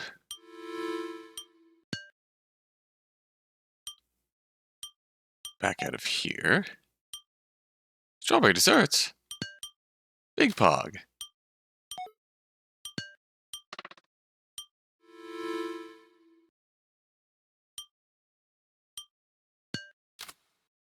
That might be a touchy subject. Tell. What's got into you all of a sudden? I saw your past. I saw you talking to Laterre, but she wasn't there. I didn't know if you realized it or not. I don't know if you realized that or not. I've thought about that possibility many times since her disappearance. But there never was a Laterre in the first place. But I eventually concluded that whether she was real or not didn't change the fact that I'd never see her again. So I stopped thinking about it. You're trying to tell me not to get hung up on someone who never existed, as if I can move on so easily, aren't you? I don't know. I just thought you should know. I see. Then, thanks for that dose of reality, I guess. Really, I'm not angry or anything. Just, everything has become meaningless at this point. Oh, shit, I'm sorry. You don't need to tell me again. You want a pill? What's this? You want me to take it? No way. I'm too scared. You take it first. No way. Then don't come around here asking me to take it. Take it back. I don't want it. Jeez. Huh. Relationship with Klein. The box you gave me belonged to Klein, right? Inside there was a straw that let me see her past. Klein was a very important person to you, wasn't she? That's correct. And Klein is still trying to fulfill her promise to you. But how? If you take the pill, you'll lose your memory and be able to live as a normal person. Then you'll be returned to Earth. I see. What happened to Klein? I can't say for sure, but she's probably in exile. So that's it. She kept her promise this whole time. I have lived more than enough years here as it is, though this may not be what she had wanted. I worry for Klein, however. Thank you for telling me. I am grateful to hear that. In exile, I see. Pill? Pill from Klein, you say? My apologies, but I cannot bring myself to swallow it. Aha, so once we confront her, then we can no longer... Let's confront you. I saw your past. You're the Moon Executioner, but now you've lost your memory. Is that true? I think so. To be honest with you, I have no idea if you're right. I know nothing about it. I have no proof to the contrary if you claim I have no memory of it. The more I talk, the more suspicious I sound, huh? As if I'm feigning ignorance. Any sort of proof? Any way for me to know for sure? Could give a pill. Oh. This will change the direction of this journey. I'm sure if you take this, your memories will come back. So that's what it is. But you couldn't live with yourself for having sent Klein, your friend, into exile. That's why you erased your memory yourself. Even now, the truth might be too much for you to handle. Guess I'll try it. I have nothing to lose if you're lying to me. If you're telling the truth, then it's best I know. No matter the consequences. Oh, we took it. That was easy. Well, I remember everything. Everything? Like everything? Everything. Does that make you Kalodika the Executioner now? You don't have to treat me like I'm a stranger or anything. I still have my memories leading up to this moment. Oh, I see. Well, how are you feeling? Well, though I have a heavy heart, I don't think I'll break down into an irreversible mental state or anything. That's a memory of being human. Serves as a sort of buffer. So what happens now? If you had the straw that Klein created, you all could leave the Moon Palace. That's what she told me too. You met Klein? Or like Klein's data? We talked for a bit. I see. So you spoke of you and everyone here returning. Before you go, though, I have a favor I'd like to ask of you. Of course, it would be with a premise that you return eventually. Premise or promise? Irreversible mental state. It's something that can happen to us, similar to how humans die. It's hard to explain because it varies from person to person. For example, when an ice sculpture melts, it turns into water. Even though water is the same as ice in terms of composition, it's impossible to reconstruct the sculpture with just the information in the water, right? This sort of irreversibility is the same within our minds. The mind becomes muddy and dissolves. If we use the metaphor of the ice sculpture, it seems possible to turn water back into ice, even if you give up on reproducing its exact form. However, such a method has never been discovered. That's what an irreversible mental state is. Mental breakdown. Like a complete and utter mental breakdown, where you can't reconstruct your own personality anymore. When you repeat yourself. What favor? I'd like to fulfill my duty as executioner, and my duty to you and Klein as your friend. Your duty as executioner? Oh yeah. When I say executioner, it doesn't mean what it means on Earth. Basically, I want the current situation to be resolved in a way that satisfies everyone as much as possible. To do that, I will need your trust and that straw. Have a peek at the past of the other three using that straw, just as you did with me. The past lives through that straw as the memory that forms the core of the person. If there is something that they're hiding, please confront them and have them acknowledge the truth. Is it really okay for me to do that? It's like slipping into their soul's most delicate parts. You've already seen my past, haven't you? You've even confronted me about it.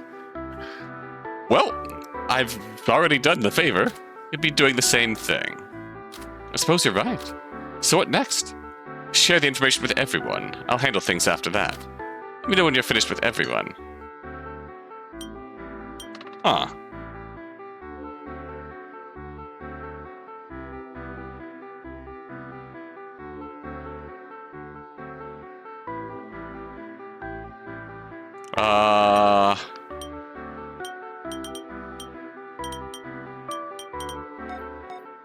Can I talk to everyone about everything?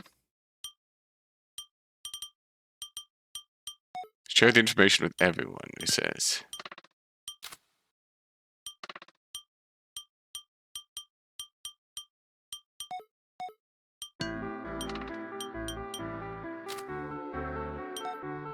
I guess we're done. We finished with everyone. I'd like to gather everyone for discussion. Are you ready?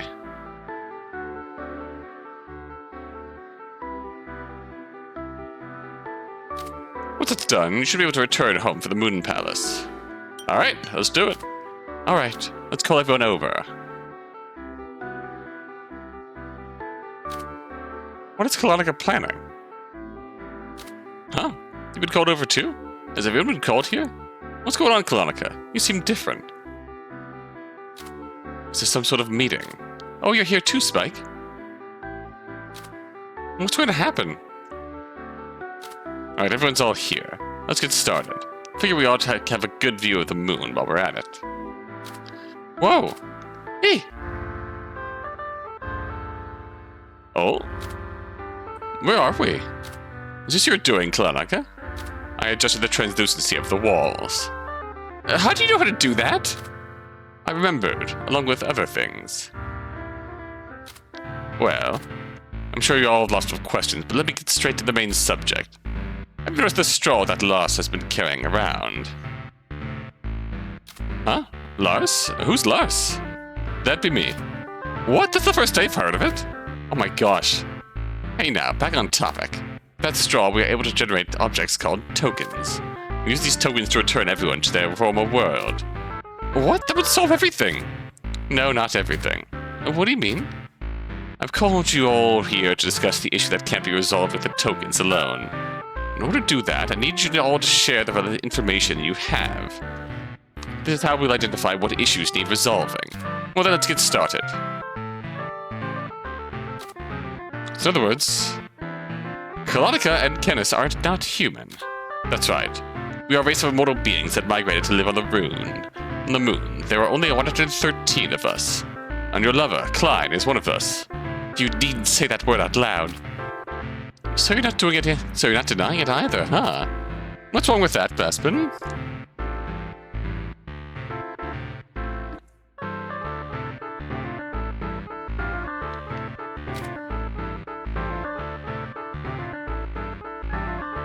Well, sorry, sheesh. Colonica? What is it? Do you think it's okay to tell humans all this?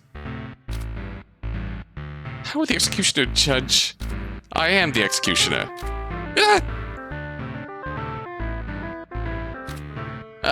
So Laterre never existed? Kenneth, you were here when Glassman arrived. How did you not know? Because she never left her room, that's why. So Klein is still in exile for the crime of letting the king free. And she'll be exiled for the rest of eternity. That I'm not her. Do show a tad more sympathy. Well, it's not my problem. The sound of things. Klein is guilty of killing someone and isn't exactly innocent here. And be that as it may. Exile is a punishment more severe than death, is it not? Klein's crimes were grave and extended beyond her own kind. As human technology advances, our kind's existence will inevitably become public knowledge. It is possible then that the knowledge of her crimes would prove problematic. It would differ from other massacres in history, and that the perpetrator is still alive. Incidentally, the moon of exile is the one you see now. So that is where Klein is. I see now. Everyone else have their own baggage, too. Wait, what about you? Me? Ah, yes, we forgot about you. Let's look at your past. All you have to do is use that straw thingy, right? There's really nothing to see. You're right. It would be fair if we took a look into your past as well. I'll be taking this straw. I'm sorry if this is unpleasant for you. I don't mind. How human of you to be considerate, though. I've lived as a human too, you know. What's in our past? How was it? Nothing worth taking note of, really. You just seem stressed over the fact that you'd have an exam immediately afterward if you were to return. You wish you had brought more study materials with you. And that's about it. Actually, your story might be the saddest. How rude! I'm just trying to live my life over here. Exams are rough, you know? What exam is it, anyway? Class 1 General Radio Communication Operator Licensing Exam. Well, that seems hardly mundane. Oh, a license? I thought it'd be like a college final exam or something. Is that exam super hard to pass? Are you planning on making a career with it? No, just a hobby. Yeesh. Well then, we've heard everyone's story.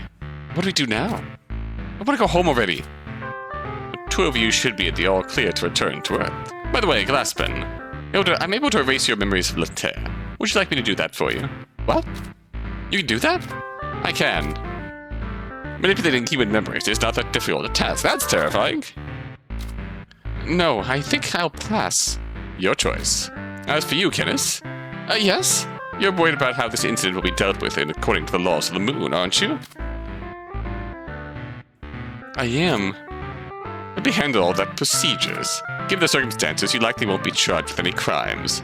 Now to shred number 46. I know you're worried about every Tsar being a possibility. The laws of the moon are more lenient than you might think. That's relief? Last but not least, King Spike. Yes? To be honest, I'm at a loss how to handle your case. Do you want to return to Earth with it in the current time period? No. I no longer have any attachments to Earth, nor do I know anything there now. I am just worried about Klein. I thought you'd say that. Poor thing. You know, Kalonica. Yes, I do have one proposal, though I am not certain if it is possible. What would that be?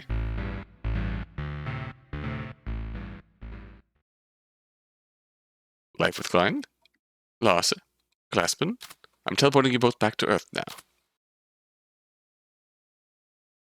Normally, humans that visit Moon Palace here have their memory erased before being sent back.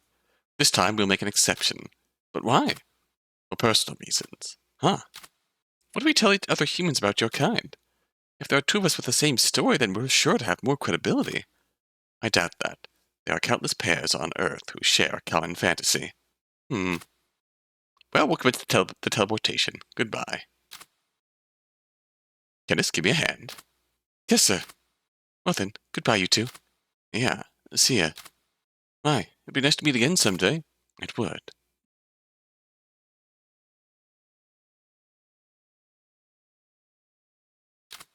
Excuse me? Well, we're back. Are you alright? Yes, I'm fine. I'm back. I better get going. My exam is soon. I slept through the night at this diner table. Okay, teleportation permitted. Okay. You're back? Good work at that, Kenneth. Been busy, haven't you? The executioner has returned, too. Yes, it was tough. But Kalotka says I won't be charged. That's great! You did good, Kenneth. Thanks. You did your best, kid. And number 46, thanks for everything. What for exactly? You're treating me with respect. What? Why would I not? But you're welcome anyways.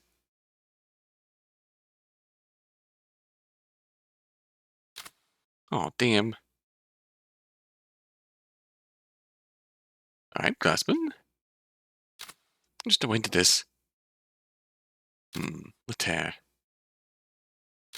Oh, great, I'm talking to myself again. It's like a charm or something. When I say that out loud, it feels sort of comforting, but also a bit lonely. Is that a good thing? Hey, Glassman? You've been rambling to yourself for a while now. Ah, did I say all that out loud? Yeah. Sorry, I didn't even notice.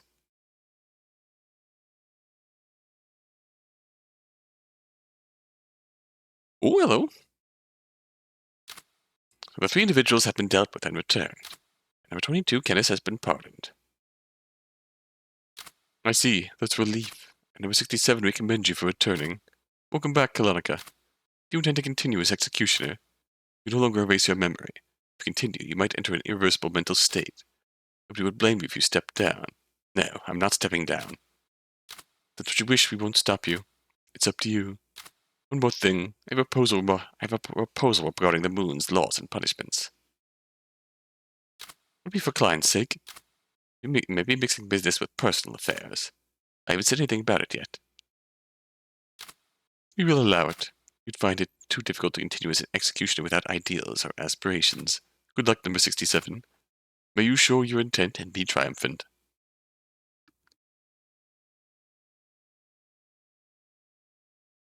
Hey!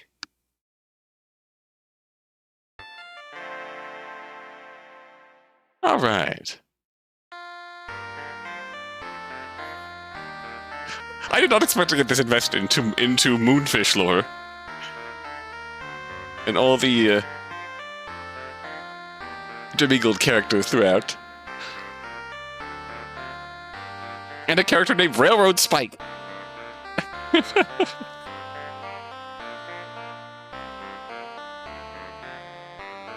We don't know anything about number 14 in universe, do we? Like, I feel like number 14 was mentioned in the whole number 92 rant, but beyond that, I don't know. And the credits do not mention number 92 whatsoever. Number 22 was Canis. United. Thank you for waiting. Here are your strawberry pancakes. Thank you. Oh? It's smaller than I thought it'd be. Oh well. Strawberry pancakes. I guess I'll go ahead and eat. Oh, sorry for making you wait. Oh, Glassman. I got caught up in work. No problem. I actually already ate. Good. Now what should I get? Should have waited. Okay, excuse me. Yes, have you decided on your order? I'll have a drink from the soda fountain. I'll have a salad with a large curry, please. All right, then. Is there shrimp in the curry for salad? There isn't. Good. That'll be it, then. All right, got it. That's a lot of food. I just get so hungry when I work. You allergic to shrimp, too? Too? Are you also allergic? What's up with that? Does it have anything to do with Moon Palace? No, I'm pretty sure I had that before I went there. Who knows? So how'd your exam go? I failed. Oh, no. I did take a ridiculously long break from studying. Which I've already experienced all that time living, but every day seems so much longer since I've gotten back. I feel the same. Most good things worked out. My long work hours are a pain in the neck. Yeah, I know. What if the king was really happy with that decision? Beats me. Only those two would know. Guess they wouldn't have been much for him to live for during this time period anyways. Won't you say so yourself? You know what life is like nowadays. I guess. They're bound to run out of topics to talk about someday. Obviously. It probably beats being in solitude forever. What if they get tired of each other? That happens, and one of them can just go and sit on the opposite side of the moon. And that'd make for 2 of them in solitude. Ah, I wonder if Kenneth and Kalonika are also doing well. I hope so. Yeah. That's all I can ask for. Hope they're well. Hey, you still hung up on Laterre? Not even sure myself. Even now I still get lonely when I remember her. Ever since I returned and confirmed that no one knew who she was, things have been a little easier. I see. Plus, even without Laterre in my life, I still made a new friend. Ah, yeah! Oh, no need to shout all of a sudden. Oops, sorry. I was just so happy.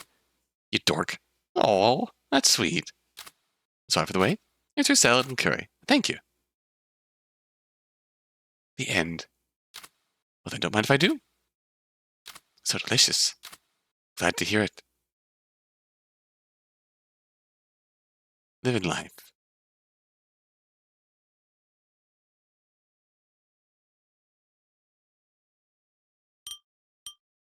Illustrations? Oh, wow. Oh, Glassman. Oh, oh, she's so tired. Look at her.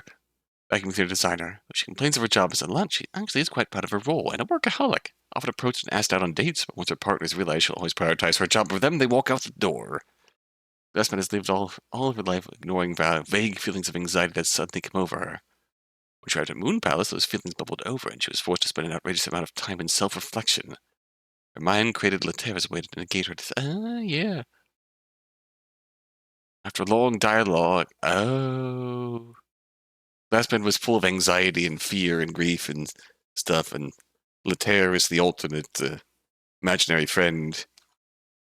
Imaginary friend Alter who spawned, who was all easy going, it's all right. And once the Glassman came around to that way of thinking, the two kind of merged and Later disappeared. As she conquers her despair, she also loses a dear friend. Lars. Oh, there we are. That's the first time we actually see this. Oh, we're cute. After Lars escaped from Moonbell, she looked up the name of the vacuum cleaner Glassman spoke of to identify her workplace, sending an email directly to the company. Ever since reuniting with Glassman, the pair meet up once every 2 or 3 weeks at a restaurant and enjoy idle chit-chat. Glassman is Lars' first real friend since she entered the workforce, and she's grown quite attached. She's currently looking for licensing exams offered to pairs. Aww. Oh, and a double on us. Accountant at a small firm. Often thought of as weird due to her lack of boundaries and aloof nature. Her honesty makes her fairly likable to everyone. Obtaining various licenses is her hobby. It's not the studying or the sense of accomplishment that motivates her. She simply has more energy than she knows what to do with, and is fond of studying for licensing exams to be an effective strategy for burning it off. She doesn't have any particular passion, it's just an inconveniently limitless amount of energy. Hence why she spent 100,000 years cracking 16-digit code. Not especially talented by nature, but this energy is to credit for her passing numerous exams considered to be extremely difficult. She's currently aiming for a Class 1 General Radio Communication Operator license, and after that, considering the bar exam, holy shit, she's a Phoenix Wright protagonist. Oh my god, that is cool. What is that staff? That is amazing. Oh, that's your D&D character. Never mind. Hang on. That just clicked. Kenneth enjoyed Kalanica's makeshift tabletop RPG the most. By pretending to be someone else, she felt as if she was able to step outside herself. Her favorite character is from the 4th edition Fire Witch, Entuk. Her passion and intelligence. His newfound interest in acting continued after her return to the Moon Palace, and Kenneth applied for vacation time to travel the Earth. Someday mates even spot an actress on stage, someone who looks an awful lot like Kenneth. Aww! Anxious child. Number 22 of the Moon. She's serious and responsible, though she thinks little of herself due to her inability to handle emergencies. Her peers attempt to encourage her, but she feels bad for being a burden to them. While the Moon automation of jobs means that not everyone is required for work. Individuals are assigned roles to break up the monotony of eternal life. Gillis was given clerical roles, performing final checks on machine-created data. Volunteered as a Moon Palace caretaker out of desperation to change her undesirable traits. Oh. Ooh, Moon Palace in general. Oh. This is the, coffee drowning incident. Moon Palace is modeled after a diner in the event that humans wander in, but it used to be a much more sterile space. The reason humans can enter the Moon Palace in the first place is due to the teleportation system defect. Oh. Or to teleport, one must know the specific times, celestial alignments, coordinates, and passwords. Fairly simple considering other lunar technology. The system is not too reliable. Improvements have been suggested, but such plans have been postponed and under consideration for about 100 years now. Learning about the moon. Moonvolt possessed the technology of teleporting short distances, and Moon Palace is currently used as a stopover when teleporting between the moon and Earth. To quote Klein, and teleporting within the same dimension uses relative coordinates, are unstable. However, by using another dimension as a stopover, a stable teleportation is possible, and it uses quasi-absolute coordinates. The dimension where Moon Palace exists was found by accident during research, so Moon Palace is indeed between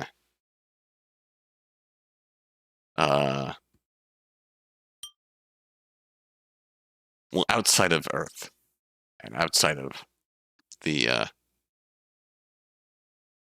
moon world itself. Oh, there's the Selenites.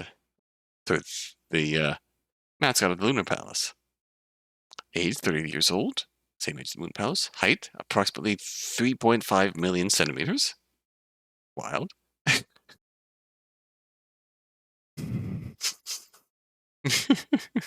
Oh, that's amazing. Weight, a lot of kilograms. I don't feel like parsing out exactly the wording of that. Be real. Personality mysterious yet passionate. Hobbies napping, rotating. Special skill revolving. Catchphrase NA doesn't talk. Moonfolk. Some moonfolk have names, but these names are simply chosen as one pleases. Some even change their names every several thousand years based on their moon. For this reason, the 113 individuals are all assigned numbers to help identify each other. Numbers are not assigned in any particular order. Most moonfolk now prefer to go by their numbers for convenience. The usage of names has decreased. Those who do still have names have a strong interest in humans or hold certain attachments to their names.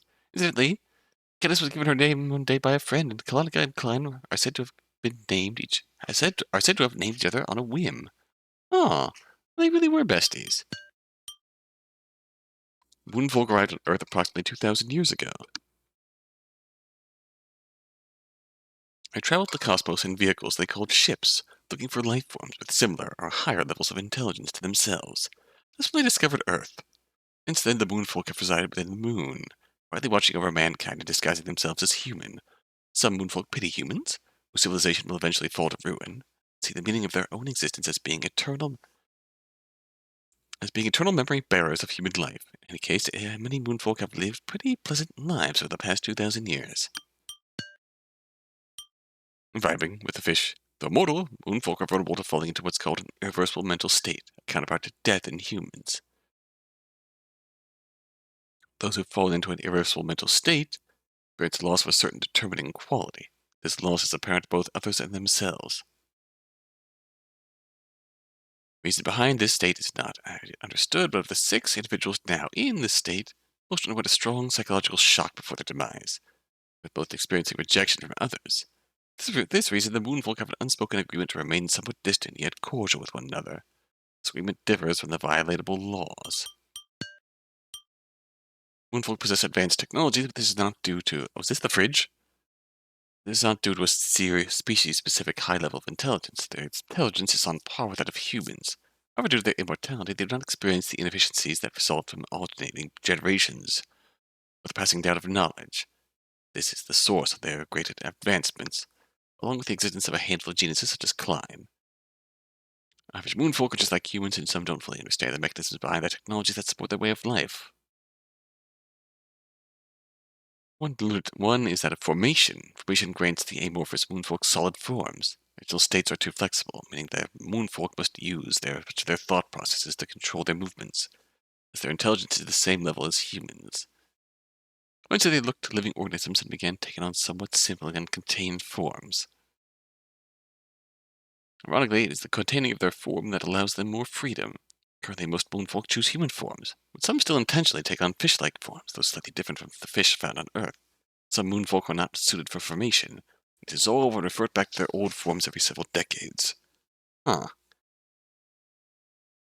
Is it that the story, the picture book, then sort of took place long before humans really came into the picture? Oh. Moonfolk are immortal. It's because they are entities stipulated in the inviolable laws that transcend the limitations of physics. In consciousness, they learned this singular law: we are eternal. The inviolable law is not something that should be violated. Instead, it is something that simply cannot possibly be violated. Conversely, the moonfolk created their own violatable laws, similar to the laws of the earth, crimes and punishments for committing these crimes. Fearful of eternal solitude, the moonfolk created these laws as a way to maintain good relations with one another for the span of their mortal lives. Oh, here you are. They're vibing. Thanks to the fish prophets. So these 3 remaining were enacted after the immigration of the moon.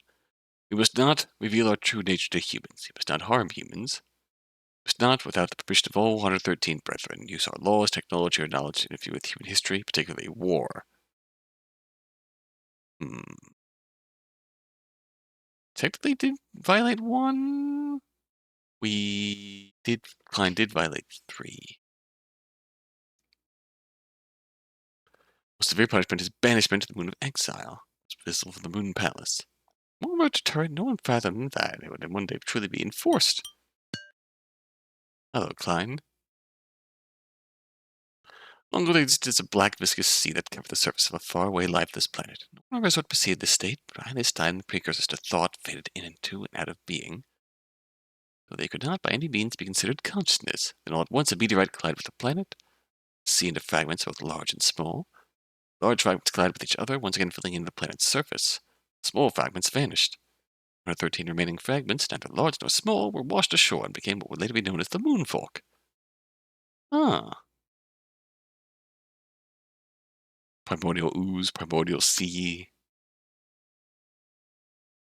Then each of them eventually developed a consciousness, likely catalyzed by the birth of individuals out of the splitting of the mother sea.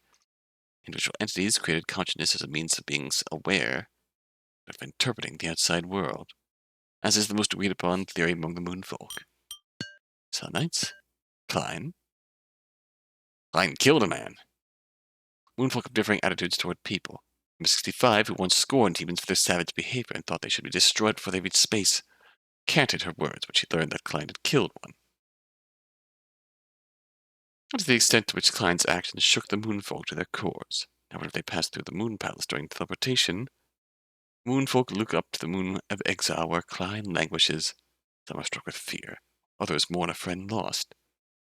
So the Moon Palace is literally like a rest stop when the 113 go on vacation to Earth.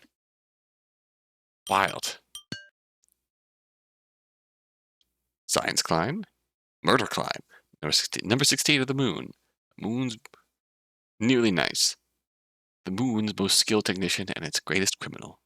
This mortal genius stocked up on knowledge from a wide range of fields, growing even more intelligent along the way. However, she displayed little interest in her own abilities and fulfilled her duties as out of obligation, all while making technological breakthroughs. She's longtime friends with Colonica. Did not share any common interests or ideologies, they could always be found together. Her haven was a gift from Colonica, and she never goes without it. Ever since the discovery of Earth, she has been fascinated with humans, seemingly drawn to their fervent nature. She took a long hiatus from her duties to begin living in Forked Spoon. For long, she infiltrated the royal family and began working as an archivist. Hello, Colonica. Eh. It's thought that Colonica, who lost his memories as a moon being, arrived at the Moon Palace because of a sort of homing instinct that cannot be completely eradicated by the restoration pill. After the incident at the Moon Palace, he searches for a way to help Klein, continuing his duties as executioner. Moonfolk's opinion on how to handle Klein is split. While it's clear she prioritizes her own feelings over her role and responsibilities, she also possesses the talent to potentially discover a method of reversing the so-called irreversible mental state. Either way, Colonica is not likely to rest for a long, long time. Is it a secretary or a waiter? Number 67 of the Moon, an executioner. The role of executioner was created after the immigration of the moon to the Moon. Until then, issues that arose were, at most, domestic disputes and usually could be settled by having the parties involved talk it out. Colonica was a mediator, leading to him being chosen as executioner. He was heavily burdened by his responsibilities, but he's also aware that this is what makes him suitable for the role. Ever since ingesting the restoration pill, he's worked at a university library. Often thinks of himself as a loner, but at the very least he is quite liked by his colleagues. However, he exudes a serious aura that makes him rather hard to approach, and understandable. Railroad Spike. Clyde is the person who treated Railroad Spike as an equal. Whenever they would meet, they would read stories, discuss their impressions of books they read, simply indulge in modest chit-chat. Memories of the several months that she spent with Klein were a great source of solace for the king during her long time at the Moon Palace. After the Moon Palace incident concluded, the king is said to have returned to Earth and all traces of her vanish.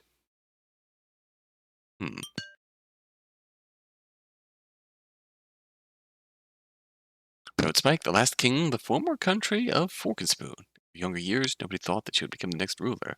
Lived a rather free childhood away from the public eye. The time she was made to regularly visit the archivist Renaud, and he read aloud somewhat difficult books that she paid little attention. All the successors died of plague, and without a moment to prepare herself, she was thrust into the role of king. She respected her people's lives and feelings, and nobility criticized the king for what they claimed to be an utter lack of kingly skills. Her golden thorny crown had passed down from monarch to monarch. The first king is quoted as saying, "The king sits upon the throne as a martyr, destined to shed his blood for the sake of his people." The crown is surprisingly comfortable. Definitely not a safety hazard. Oh, it does look like it. Hello, Glaspin. Returning from the Moon Palace, she is once again hard at work. Meeting up with Lars occasionally is a great source of relaxation for her. Her 14 ideas for new vacuum cleaners she thought of at the Moon Palace were rejected through the fact that they were not practical from a metaphysical standpoint, nor were they calculated to be mass-produced. But the attention she gave with bloodshot eyes of her numerous absurd sketches and mock-ups is still whispered about at her company.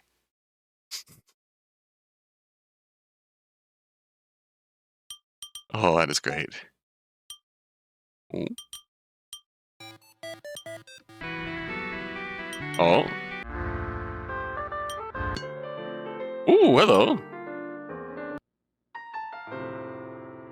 Piano mix.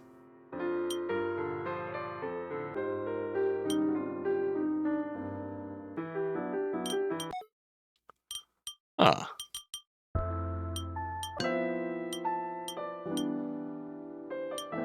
I'm a sucker for a good piano mix. I like this.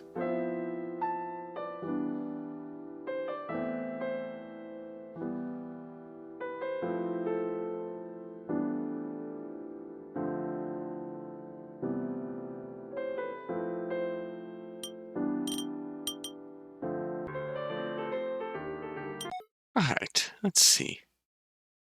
God, I really enjoyed this. Leaving this here. I don't think I got the full list of conversation topics, but I think that's because I backtracked on the, whatchamacallit, manually cracking the box. And just, did it get the coincidence thing. I really enjoyed everything we're learning about our protagonist, about Lars now. It just feels like it came across subtly, but it's the kind of adorable that this is all resolved due to just Lars having entirely too much energy for shit. Just poking and prodding and needling and everything, and just pushing all of the buttons until things just worked out. I adore that. And it's happy to see the two of them becoming friends after all this. Spending a few thousand years together in a different dimension.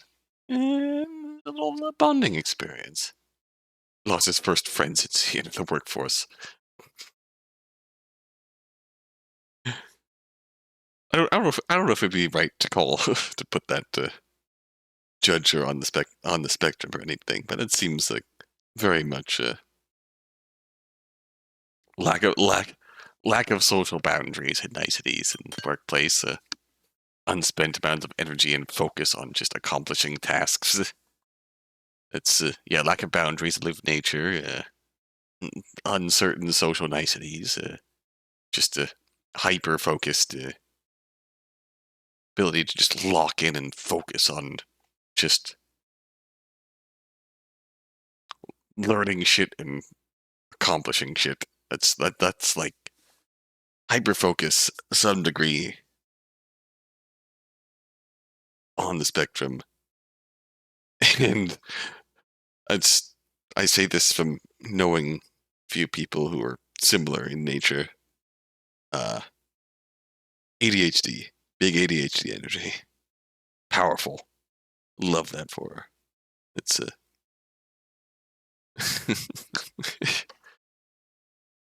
it's nice to see that she finally made a friend.